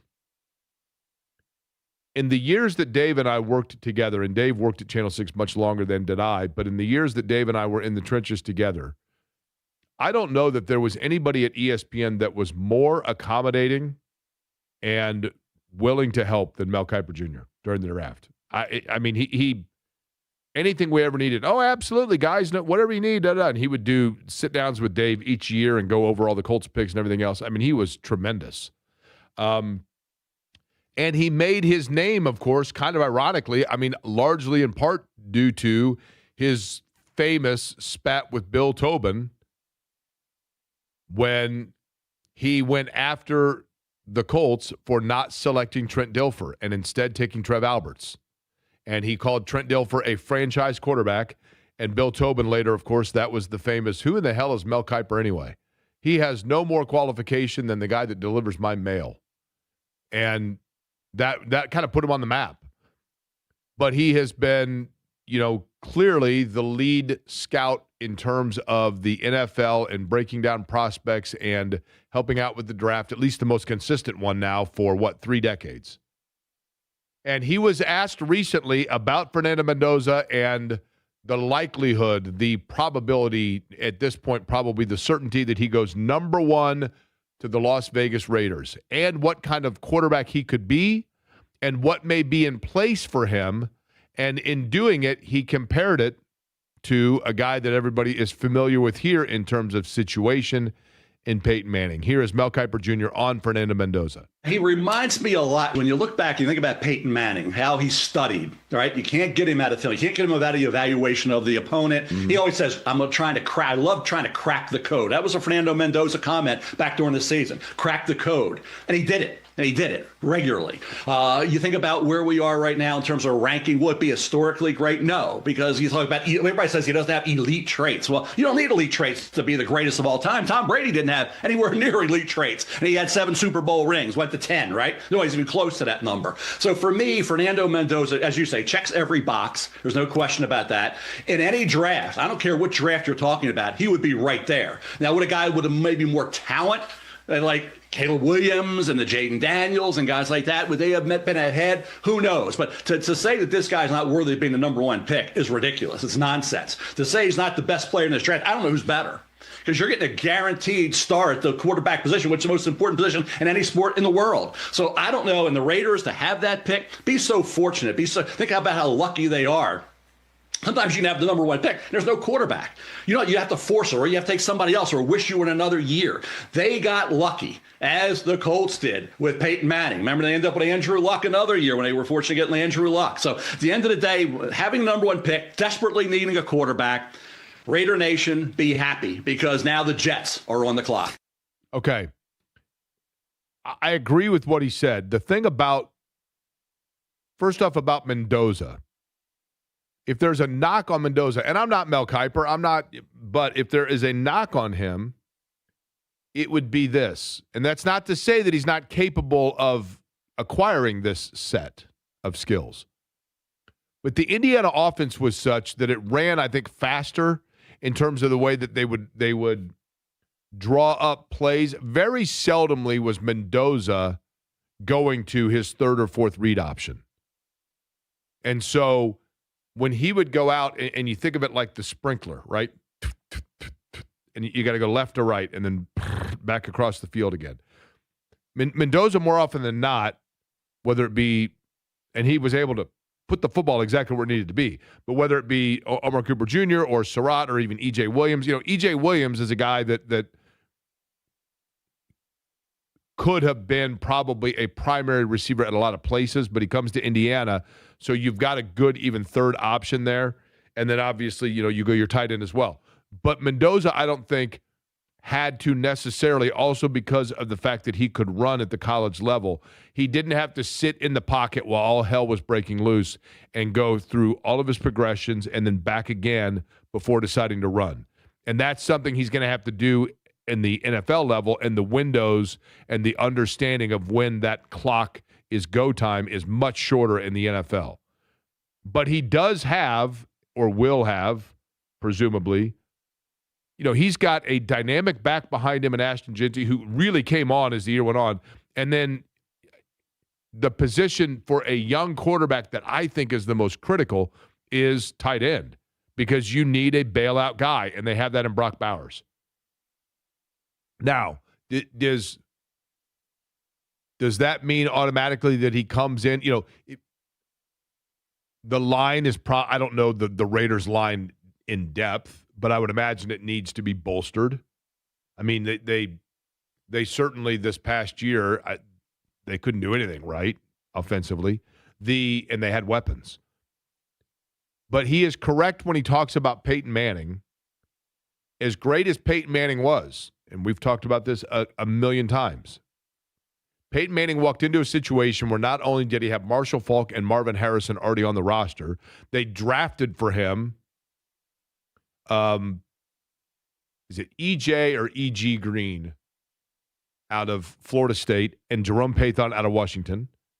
So they immediately tried to give him weapons. They then bolstered that, obviously, by then getting Reggie Wayne and Dallas Clark and signing Brandon Stokely later and whatever else. But the bigger thing is Peyton Manning had the same offensive coordinator. He had Bruce Arians as a quarterback coach right out of the box. He also had the same O coordinator for the entire time. The language was the same. The vernacular was the same. And for the most part, the line was the same. And yes, you could certainly make the argument that Peyton Manning facilitated for them to have consistency of personnel.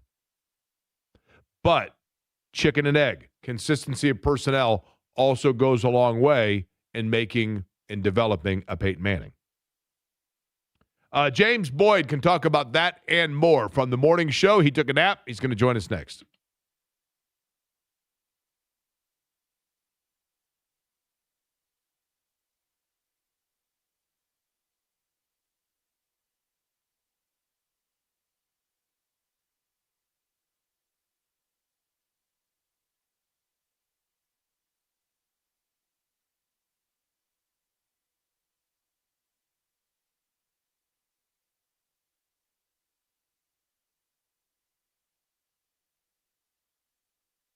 Hey there, Jake Query for Game Day Men's Health. The peptide therapy, I got to tell you, I can tell the difference. A lot of it's, just when I go now and I'm working out and I'm back in the gym and the recovery time is quicker. I don't have the aches and pains that I had before the peptide therapy. That's one of the benefits from Game Day Men's Health and their clinics in the Indy metro area, Avon, Carmel, Fishers, and Greenwood. I went to the Carmel location.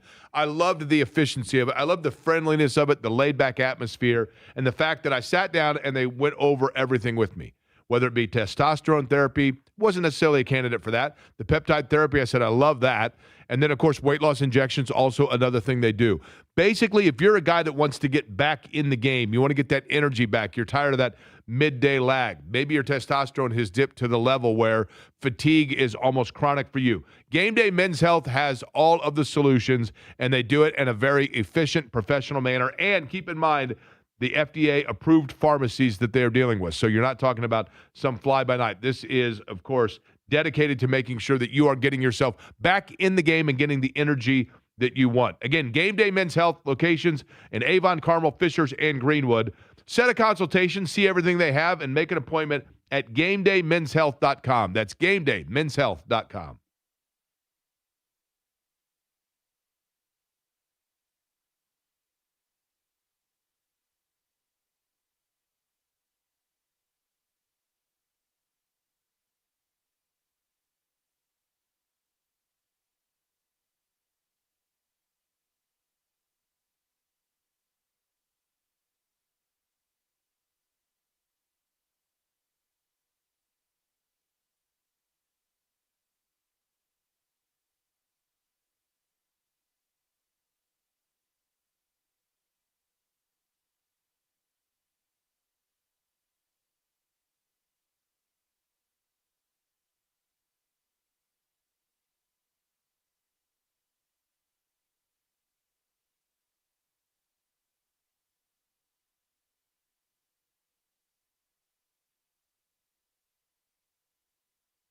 is Query and Company on 93.5 and 107.5 The Fan. James Boyd in just a second here. Wanted to answer this from Charles.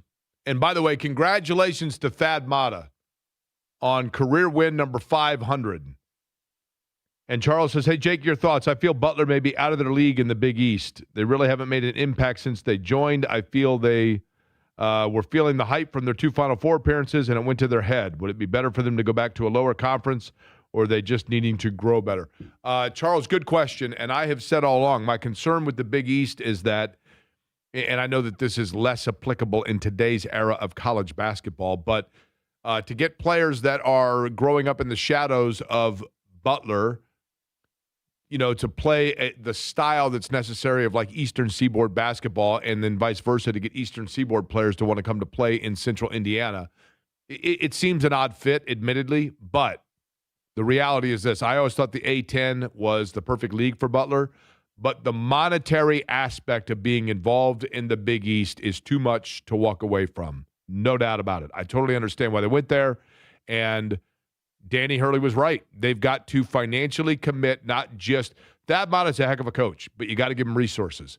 And it is my belief, not concretely, simply a gut feeling, and my gut's bigger than it used to be.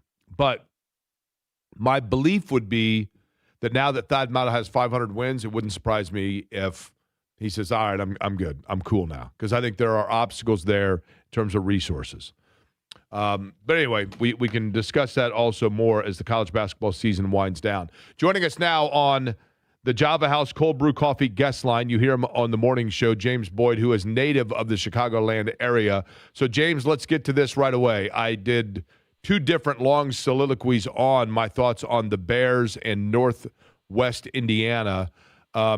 This is the closest that I have felt of this actually being more than just a power play. Your thoughts overall on the developments, the latest as it stands? I think anytime you see a team put out a statement saying they're working in conjunction with the state to perhaps, build a stadium and move their playing venue to this new place, that to me made it seem like, oh my gosh, this is actually kind of real. Because before today, there was all these reports and different little things going on in courtrooms, whether it be in Indiana or Illinois. But the statement from the Bears themselves, I was like, wow, this might have more legs than I thought. And honestly, personally, I look at it twofold. Being an Indiana resident now, I think it would be comical if the Bears moved to Indiana technically, even though they'd be in the Chicagoland area. But as a Chicago area native, I'm thinking to myself, how can the Chicago Bears, one of the NFL's, founding teams, one of the oldest teams in the league, move? You don't want that on your legacy, I would think, if you're George McCaskey, the Bears owner. Now, the thing to me, James, that I talked about earlier that makes this the most intriguing is the guy that is the chief financial officer of the Chicago Bears, Kevin Warren, is the same commissioner that managed to get UCLA and USC to move into the Big Ten and got a financial windfall for the Big Ten. In other words, thinking outside the box of moves that seem uncomfortable at the time but turn out to be financial windfall moves are in his resume. So that's why, to me, this would be plausible. The question I have for you, if you can put on your Chicago childhood hat for me, is what does it do to the fan base of the Bears if they are playing, even though it's realistically in the same market, but if they're playing away from downtown Chicago and in a different state? What does it do to the fan base?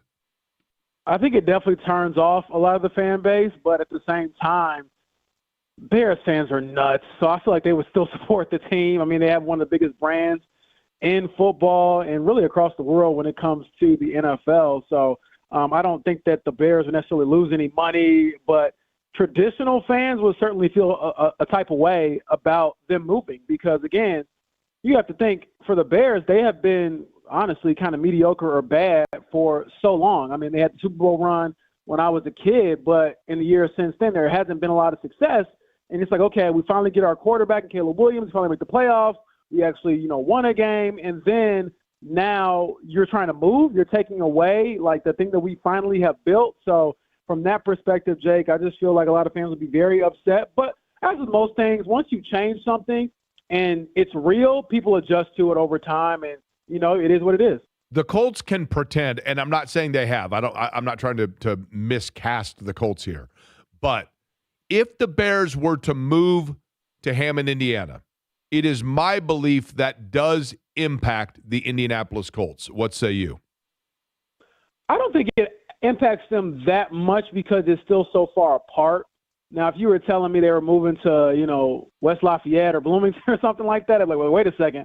But I still look at Northwest Indiana as Illinois adjacent, as an additional Chicago area place. I mean, everyone up there that I know personally. Totally agree with that. So, totally agree with that. But I think notably like the Pacers as well. I think the teams like the Colts do, James, they do an Indiana Nights, sub theme, right? They do like a marketing campaign around like the Indiana aspect of it. Is that a concerted effort of being able to say, don't kid yourself, it's still our state?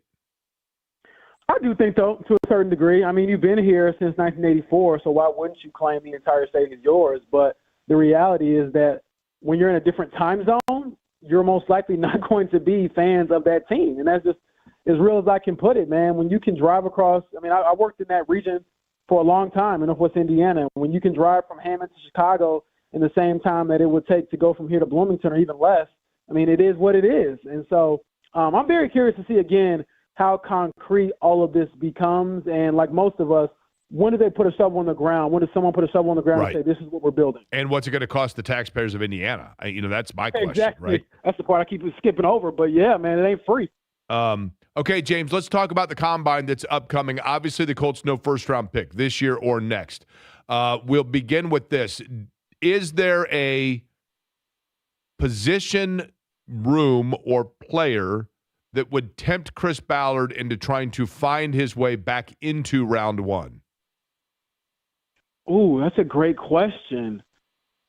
I've thought about this, and maybe, and I probably wouldn't do it because you're trying to, I guess, build on what you had last year, so you don't want to change too much. But, could you look at someone like Quentin Nelson, for example, who's been a perennial Pro Bowler, perennial All-Pro, and say, would someone want a first-round pick for this guy? I don't know if he would even fetch that as a left guard, but is it him? Is it DeForest Buckner? He's coming off the neck injury, so I don't know if he will be first-round pick. But is there a veteran that you love that has produced that you would think about trying to swing a trade to get a first-round pick? Because that is something that you at least have to inquire about.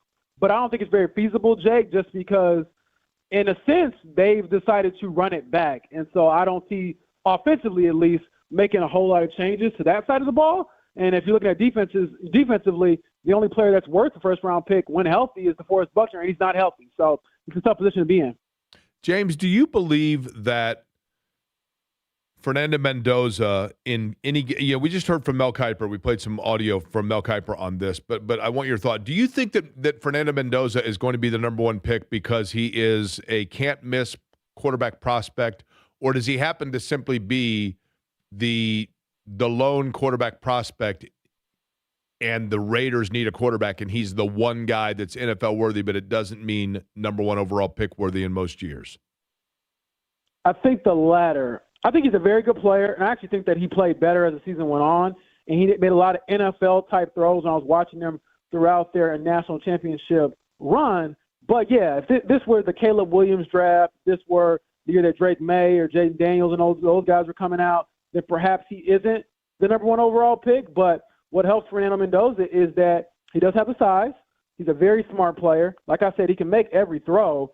It's just a matter of being can't miss. That's a hard label to put on a guy when you have had prospects in recent years like, Joe Burrow and others who I believe are more in that category. But he's positioned himself very well. And the Raiders, they can't afford to pass on him by any means. And so I think it's a formality that he will be the number one pick. And at this point, when he comes to, the Indiana Convention Center here in a couple of days, that'll be the extent, I believe, of his pre-draft stuff. I don't expect him to do any on-field work only at his pro day because he's proved enough for himself. And honestly, the only thing that could happen to him is his stock goes down if he performs badly throwing the ball, but he wouldn't do that anyway. James Boyd, my guest, Java House Cold Brew Coffee guest line. Of course, you hear him on the morning show. All right, I'm going to ask you the same question I asked Holder, but in a little bit of a variation, James. You ready? Yes, I am. It's late October, early November, and you are sitting there on a Sunday night getting ready for your Monday show, and you're looking over the highlights of the NFL that week. And in the highlights, you see that Anthony Richardson has thrown his first touchdown pass of the 2026 NFL season.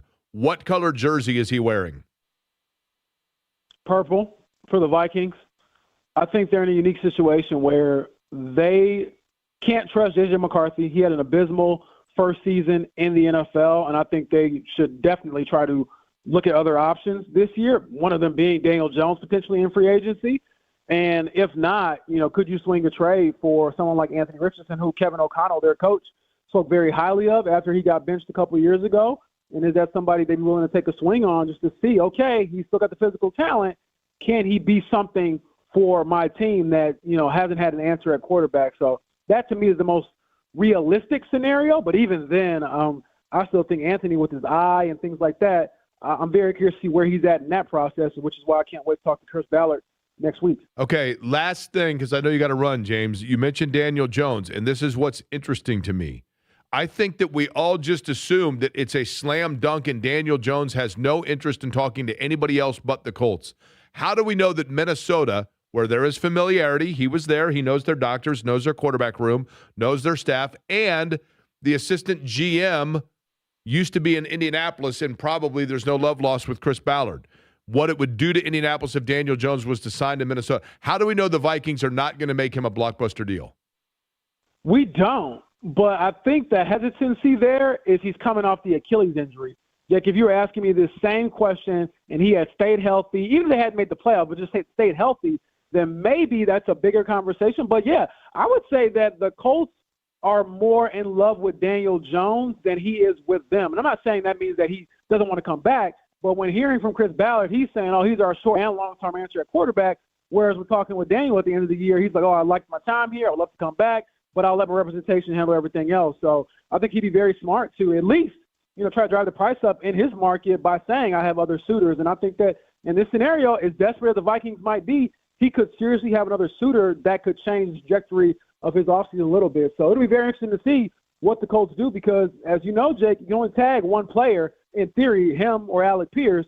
And I would lean towards Alec Pierce, but that doesn't mean that it's for certain that Daniel Jones will be back until he signs at that line. I would lean towards Alec Pierce because the number that he would get with a franchise tag is more realistic of the number that he would get anyway with a contract, whereas Jones, you'd be way overpaying, albeit for 1 year.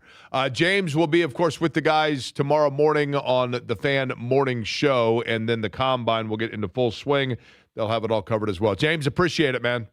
Thanks, man. You have a good one. All right, James Boyd joining us on the Java House Cold Brew Coffee guest line. Two things wanted to point out, by the way. First off, when it comes to the Java House Cold Brew Coffee guest line, you hear that and you think, well, Jake, that's great. I like a nice warm cup of coffee, especially this time of year. Cold brew coffee is not necessarily, even though I drink it, the cold brew is fabulous that I get from Java House. But the cold brew is the process by which it's made. And that process in a cold brew process, which is well beyond my intellectual capability, but that's what smoothens it out and gets rid of that like kind of bitter taste with coffee. And, I'm somebody that never drank coffee and I absolutely love it. And so the cold brew process is what is making it amazingly smooth as it's known. One other note I wanted to share and pass along.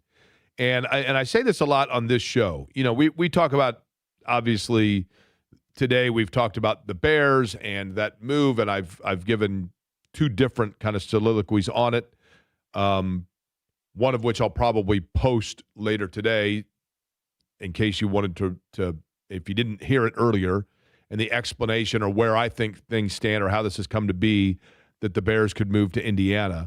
But we talked about that. We talked about, obviously, college basketball. Congratulations again to Thad Matta. And last night, my dream of becoming Sycamore Sam, the Indiana State mascot, which was just awesome. And Tony East is going to join us in just a couple of minutes because we're going to talk about the Pacers being in Washington tonight. But I've mentioned before, and I think it's important again to mention, and I know that, everybody on this station feels the same way. Certainly I know J&V does with each and every, company that he represents. It's really important to us. Folks, listen, here's the reality. We're aware of it. I'm aware of it. Eddie's aware of it. John's aware of it. Kevin's aware of it. James and Jeff are aware of it.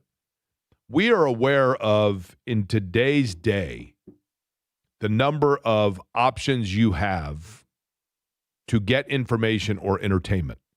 I'm aware of it. I don't need to sit here. It would be unwise of me to list for you and remind you of where all of them are. But what we are aware of is that you have a lot of options and you choose to spend part of your day with us, which is greatly appreciated. And in addition to that, that means that our advertisers have options on where they can go and who they can partner with. And so that's why it is truly, when you have those relationships and those partnerships, what it means to us.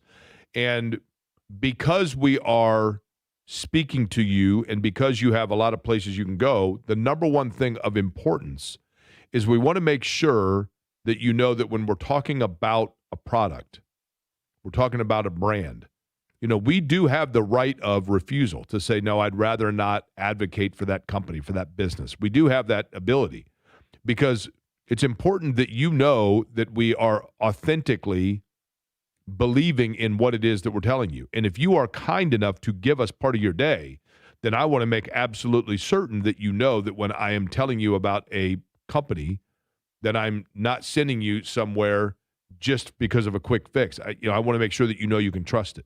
So let me tell you what happened last night. I'm driving back from Terre Haute, and I'm driving back, and it's later. The game ended, and it was probably 10:30. And my mom calls me. My mom's a night owl, so that's not unusual.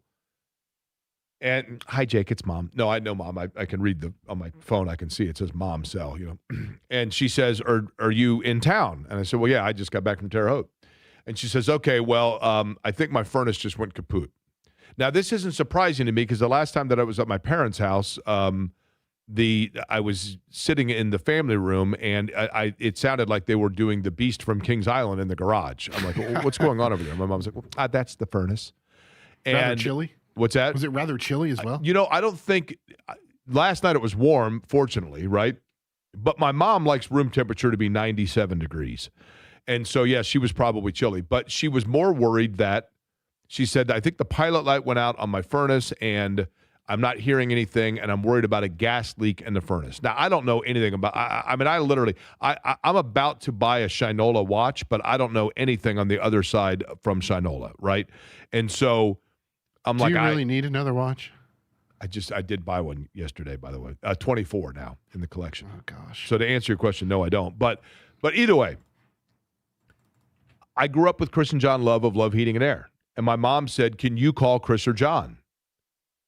And, my mom's known Chris and John also since we were in second or third grade or whatever. But I said, well, Mom, it's 10:30 at night. I'm not going to call Chris and John at 10:30 at night. So I called Love Heating and Air, 317-353-2141. And they answered because they have 24-hour on-call maintenance.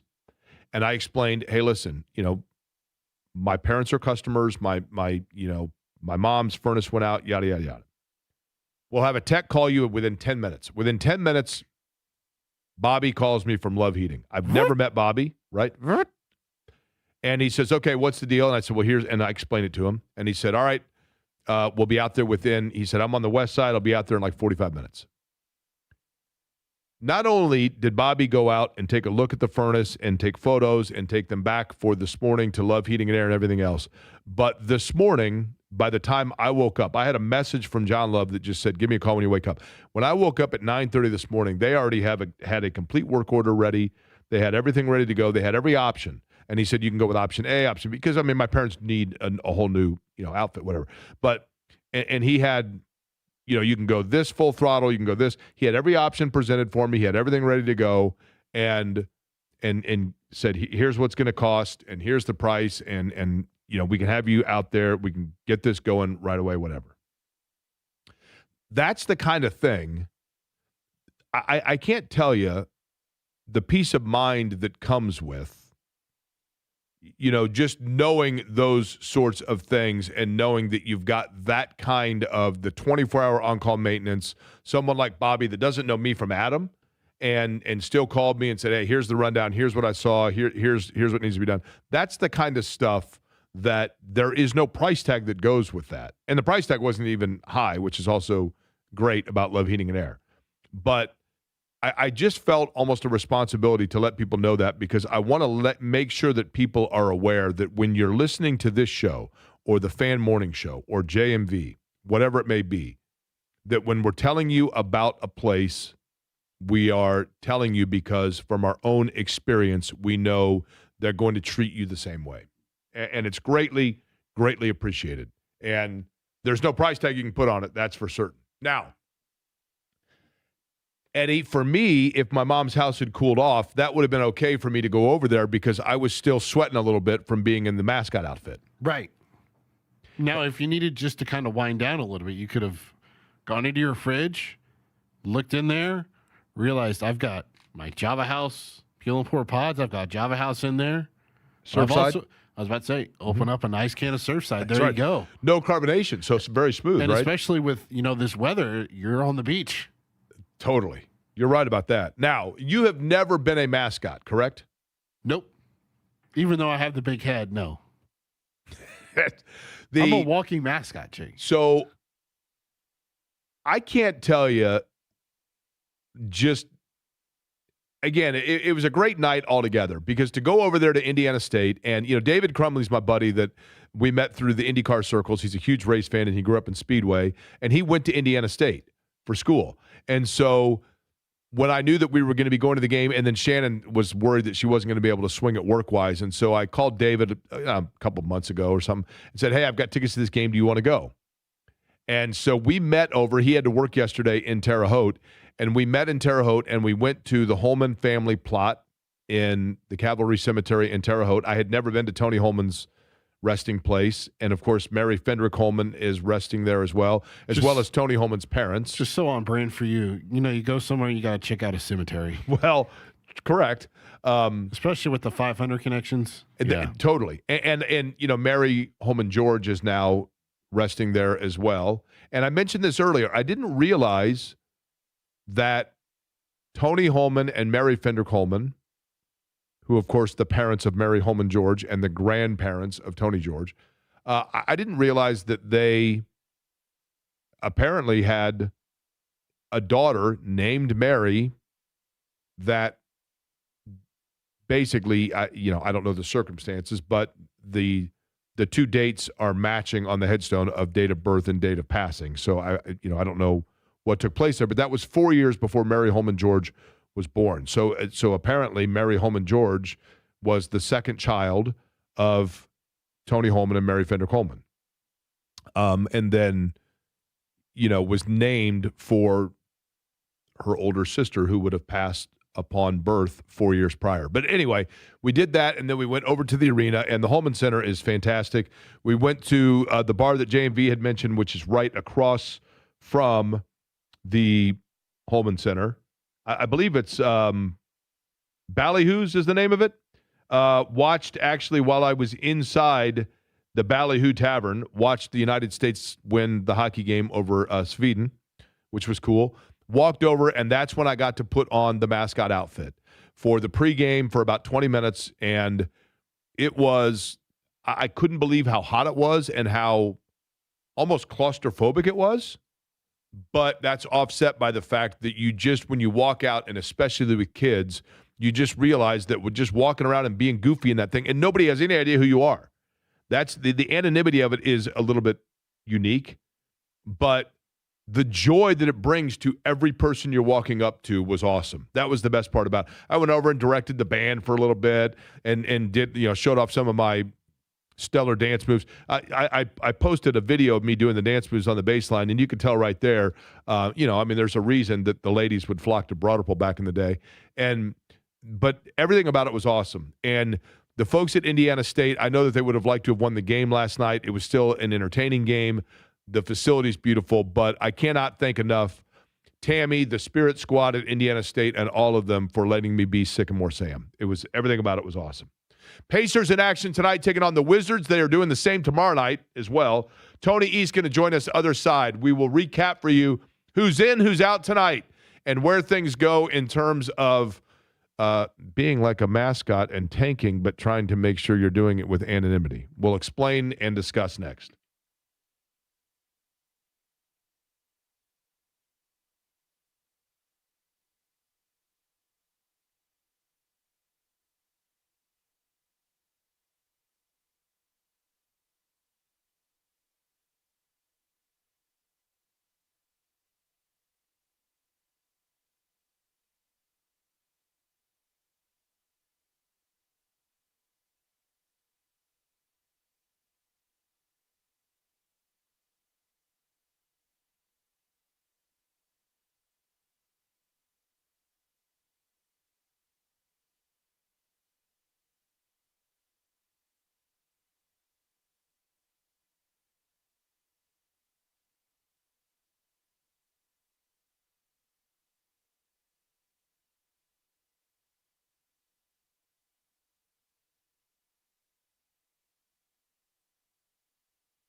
listening to Query and Company on 93.5 and 107.5 The Fan.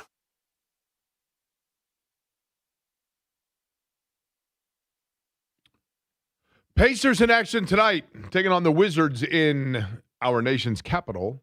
Same for tomorrow night.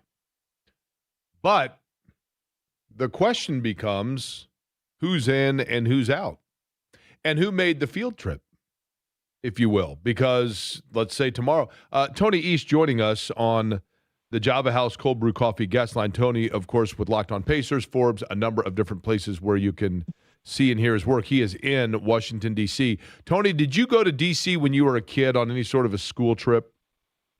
I didn't, actually. That was a rare non-had experience for me until I was like 22 years old. Okay, so I went in the 8th grade, and I remember going to the Smithsonian, and all we heard about was the world's largest diamond, the Hope Diamond. And I for some reason, I thought that it was going to be the size of like a billboard. And then we got there, I'm like, this is it? This is ridiculous. I was very disappointed. But I remember vividly being on the field trip, so I'd like to know this. What Pacer players may not be on any field trips they have because they maybe didn't even make the trip? Are there any that definitively we can say didn't even make the trip for this? Didn't even come out. I mean, we'll see about the guys who are for sure not playing. Zubats, Toppin, Furphy, Halliburton, not going to play out here at all. They've been coming outside of Zubats, who we don't know much about what his travel situation will be. He just had a kid.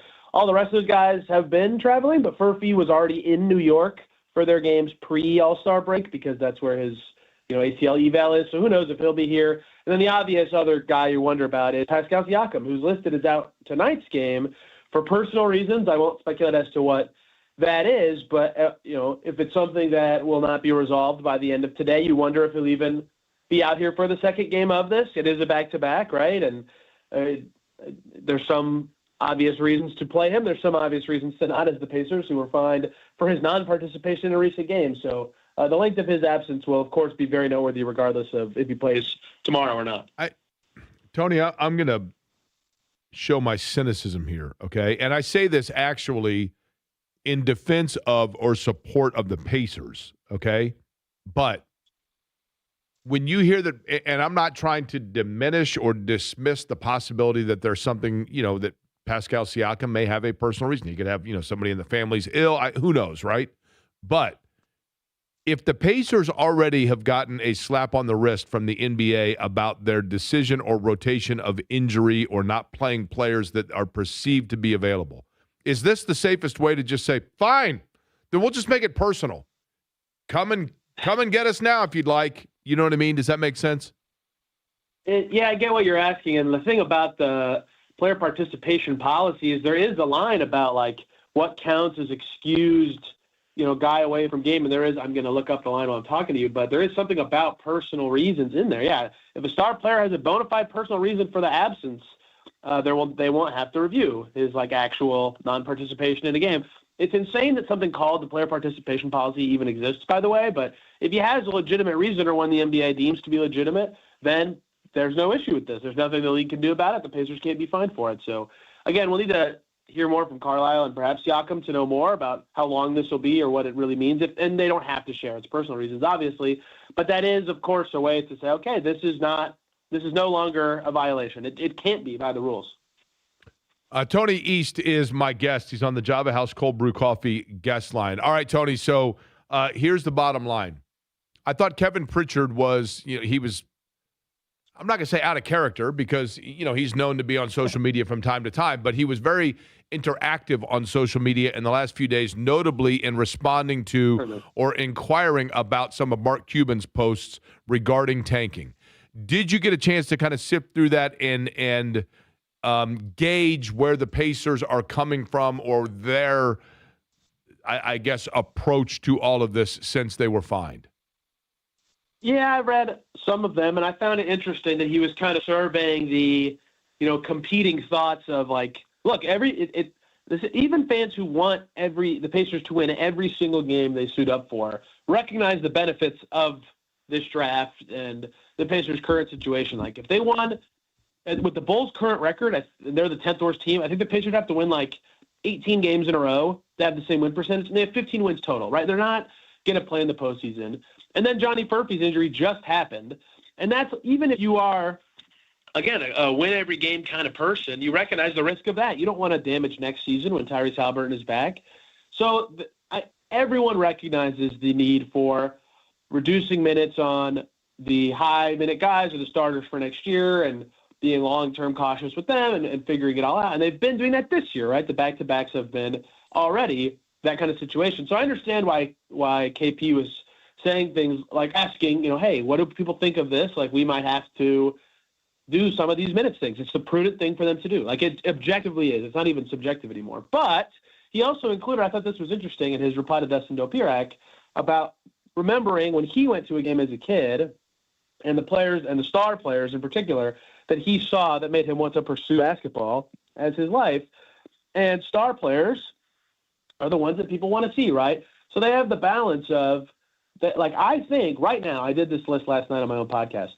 Trae Young, Anthony Davis, Jaren Jackson, Domantas Sabonis, Zach LaVine, John Morant, Kyrie Irving. All these guys on the bottom 8 teams are out, except for Siakam. He's playing for the Pacers. So they probably have the best player and best team of these bottom 8 teams. So how they manage to do what is best for them now and the rest of the season and for next year, while also recognizing the importance of the draft, is like maybe the biggest storyline for the rest of the season. And I think Kevin was kind of exploring both sides of the thinking there and kind of explaining, like maybe not explaining, he didn't outright say what he thought they should do or anything like that, although he did talk about their future draft picks and what could happen if they lose the pick this year. What could or should happen for them the rest of the way, and kind of feeling out the fan base's thoughts on it. And I thought it was very interesting to see him replying to a lot of people. He was very clearly reading all of the replies, which I really respect. I really respect that. You anticipate seeing the debut of Zubac as a Pacer when? Great question. Carlisle said 2 days ago, what day is it? Thursday, 2 days ago, that he and Toppin are still a while away. I do think they want both of those guys to play this season at some point. Specifically when, I don't have a great feel for that. I will say, like, we could see them for brief moments of the last 2 practices in normal jerseys and not just like standing off to the side or in green or anything like that, which is like a third unit guy. And so they might be like, I don't think they're full participants by any measure. And when we were talking to Andrew Nemhard, he said something like he got a few live reps in with Zubac, but not the full amount. So I think they're progressing toward playing. Chad Buchanan told me that the plan is to play them at some point this season. But what is the right time is a good question. How many games is a good question. I just estimate like early March. They have a couple home games in a row before going on the road trip. Maybe Zubac wants to play in LA against the Clippers. That's on March 4th, right? Something in that range right now makes some sense to me, but a while might mean more than that. And we'll see when this actually comes or what makes the most sense for them to do. And if they play every game the rest of the way after they return, or if they just play a few, get their sea legs, see how they fit in the new environment, and then, focus on what needs to be focused on the rest of the way. That is the voice of Tony East. He's on the Java House Cold Brew Coffee guest line. Again, a reminder, use the app, the Java House app, download it. And when you pre-order your beverages and or food from any of the brick and mortar locations, then you're going to get 25% off with the code Jake25. Tony, lastly, as we start, and I know it sounds weird to say the second half of the season because, they've played more than that, but coming off the All-Star break now, is there realistically anything left to learn for the Pacers, or is this a matter of simply playing out the games and then seeing where the chips fall in terms of personnel? Yeah, it is. Yeah, the personnel part will certainly be more learned in the summer, but it's not nothing. For example, whether or not they do get a draft pick in the first round this year, it's very possible to me that some combination of Ben Shepherd, Jarris Walker, and Quentin Jackson are like fighting for a rotation spot next year. Anything they can prove the rest of the season would, of course, be valuable in their pursuit to be a part of that, right? Like, I think that's totally reasonable. And I think you also want to know, if you're the Pacers, some of these back-end guys, like Rick Carlisle talked about, some of their two-way guys, seeing them play a little more incoming, down the stretch. Easton Thompson, Peter, Cam Jones, Micah Potter, that group that didn't play much when the Pacers were, Potter played a good amount, but didn't play a ton for the Pacers while they were, on this good stretch recently. Like, are they in the mix for, like, back end of the second unit next year? Are they going to be development projects still? Should they even be on the team, right? These are things that they need to figure out about those guys too, because their contracts are cheap. And if you have cheap, good players, that's very important. So figuring out what they are and what they can do is also part of this. And so there's some development to learn about a lot of guys, and you also want to see them in contexts of playing with the team's best players, like learning about Furphy and Siakam together was a big thing that happened this year. But how much they can do that and still set them up for success is a tricky balance to strike down the stretch. So that's what I think they would say that they would hope to learn in these final 27. You know, of the guys that you mentioned, the one that when I watch, and sometimes I fall in love with the play of a guy, and then I realize, like, yeah, I was kind of played. That guy's, that was circumstantial and not in mainline stuff. But Potter, to me, looks like a guy that there is going to be a place for him. I mean, like 10th, 11th guy, don't get me wrong, but I think he is somebody that next year could still be in rotation. You agree or disagree? No, I do agree. I mean, they just played in New York, and they started him. Go guard Karl Towns, man. He did a fine job in that game, and he's probably at best competing to just stay on the team as the third big and not pass Jay Huff as the backup. But the thing that always strikes me about him is, like, he may not be exceptional at any one thing, but he doesn't stink at any skill that is asked of him or centers in the NBA. Like, he can move pretty well. He can shoot well enough. He doesn't hold the ball for very long, right? All that stuff that really matters for the Pacers and makes him a good fit. He does it every night, right? So he'll certainly have nights where he misses shots and makes some defensive mistakes and things like that. Like, this is his first standard contract ever. But, yeah, I agree that he's looked at least intriguing for the role he's auditioning for and the role he currently has. And with Zubats out, he's going to play. He's played some forward, too. Like, that versatility matters. So I agree that he's looked interesting and will continue to get chances to do so, I'd imagine. You know, Eddie, that's kind of like this show. That should be the new mantra for this show. We like to say educate and entertain, but the reality is this. This is the show that we don't do anything really well, but we overall don't have an area where we suck. That's basically it, right? There we go. I like that. That's the new motto for the show, courtesy of Tony East. What's that? When you say it about something else, I'm like, am I being insulting? I don't know. I'm trying to say it as a compliment. No, I took that as a compliment. And on this show, I would take it as a compliment too. Nothing I do really well, but I don't suck anywhere either. You know what I mean? All right, Tony, enjoy. So you're going to be there, obviously, for both games, Pacers Wiz, right? I will. And the only thing you guys did poorly today was the guest you guys had on at 2:30, I would say. That's right. Technically, it was 2:34, I think, so you're safe, right? All right, Tony, appreciate it. Go enjoy, go walk around the mall and enjoy all of the fabulous things that Washington, D.C. has to offer. It is a fabulous city, no question about it.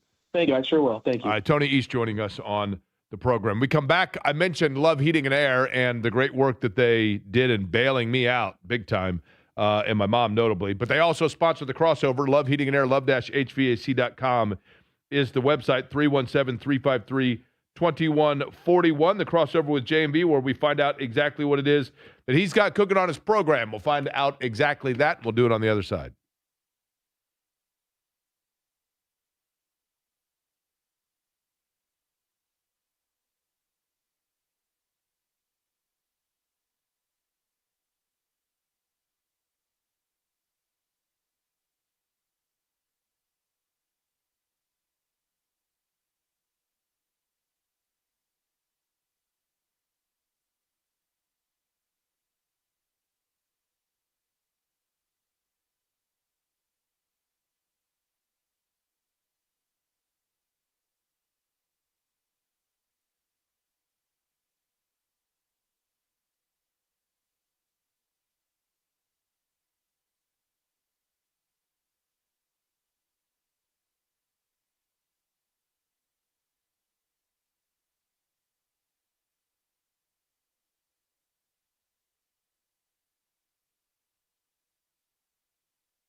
Query and Company on 93.5 and 107.5 The Fan. Eddie, you have big plans tonight? Back to the grind. Pacers, Jake, back to producing with on the network for Mark Boyle, Eddie Gill, Pat Boylan, and Eddie White. That game getting underway. Pregame's at what, 6:30? Yes. Tip off just shortly after 7. Crossover is here with JMV getting ready to hand it off for John's big program. You got a big show lined up? I get a big show lined up. Matt Taylor, Tom Crean, Mike Chappell. So there's obviously 3 big-time subjects we can talk about. Matt's got one of those Indiana sports trivia things going on later on tonight at the Ale down in Greenwood, too. So we'll talk that up. I think he's taking that show on the road for a couple of days. I'm going to get Dusty Mace coming on tomorrow, too. Dusty in Michigan getting ready for Duke. And I called him yesterday. I go, hey, man, I know you're busy this week. He goes, yeah, I got time. Let's do it. He goes, where you been? And I said, well, you guys really – I haven't thought about you until just now. We kind of laughed about that a little bit. But how about – and, I mean, how far into it will we be before people quit asking or quit wondering what could have been with Dusty? I know, Indiana? Forever. Probably forever. Until Darren DeVries does something significant again with that program or takes it to a place to where people want it to be. That's going to be the timetable. Dusty and I did talk about how his one of his brother-in-law actually got the snow off my mom's driveway when it snowed, and then another brother-in-law cut his leg open with a chainsaw. Really? Yeah, down near me. Last night when I was at the Indiana State game. Yes. And did you see Greg Lansing? I did see Greg Lansing. That's a hell of a game to go back to right there. They honored at the half, the 2011 Moval tournament team. Yeah. And Lansing was there for that. He looked good, and he did the deal at the beginning. The one thing I noticed is a lot of people that I talked to, there was certainly some talk about just Greene County in general, and I did not see your photo in Ballyhoo's. I you believe that? I know. Is there one up there anywhere? I had one of the greatest moments of my life is when I was hanging out with a girl and she threw up in Ballyhoo back in the courtyard area. It was like a fountain. It was like this. It went up like when a volcano erupts. Oh yeah, that's what it looked like. And I couldn't go on hanging out with her after that point. We had to end it. Yeah, and believe me, I was desperate as hell too, but not that desperate. That's usually a deal breaker, right? That or then when it's closing time, they flip the lights on and like, whoa, wait a minute. Well, it's always the famous quote, especially when you're having like Boone's Farm wine, is when you say, hey, I've had so much of this and I don't feel a thing. And the moment I don't feel a thing comes out of your mouth, something else is next. Yeah. And then she did the fountain, and I said, I'm desperate as hell here, but I'm not that desperate. I'm going home. It all hits at once, right? It was fun last night, though. It was fun to be Sycamore Sam as well, and I do like Holman Center. I think it's a cool arena. I love Terre Haute, their basketball team. You probably could have been out there playing. They're not good. Yeah. They're not good this time of year. It looks like they're kind of done. That's not good either. Yeah, and they were competitive for 80% of the game, and then once it went south quick. Yeah, quick. And that's not good for Mass, not good for Mark, and problematic. Did you hear Eddie there? No, I heard that, yeah. Eddie said we got to stop talking, Smart so ass. at least I will do that. You think he does that to Eddie White? No. In the post-game show? Why not? Why do you treat us differently then? I'm just trying to get you. Because I'm here. I'm here to whip you, man. I'm not here to. So Eddie White's not gonna do what that. we're getting at is if we just sat here and went, oh baby, the whole time, he would never tell us to shut up. He would think it's Eddie White. Yeah. All right, John's up next. Shaking his head in there. That's right. He knows he's going to catch some tonight now. We will be back with you at noon tomorrow, and I thank you for listening to Query & Company.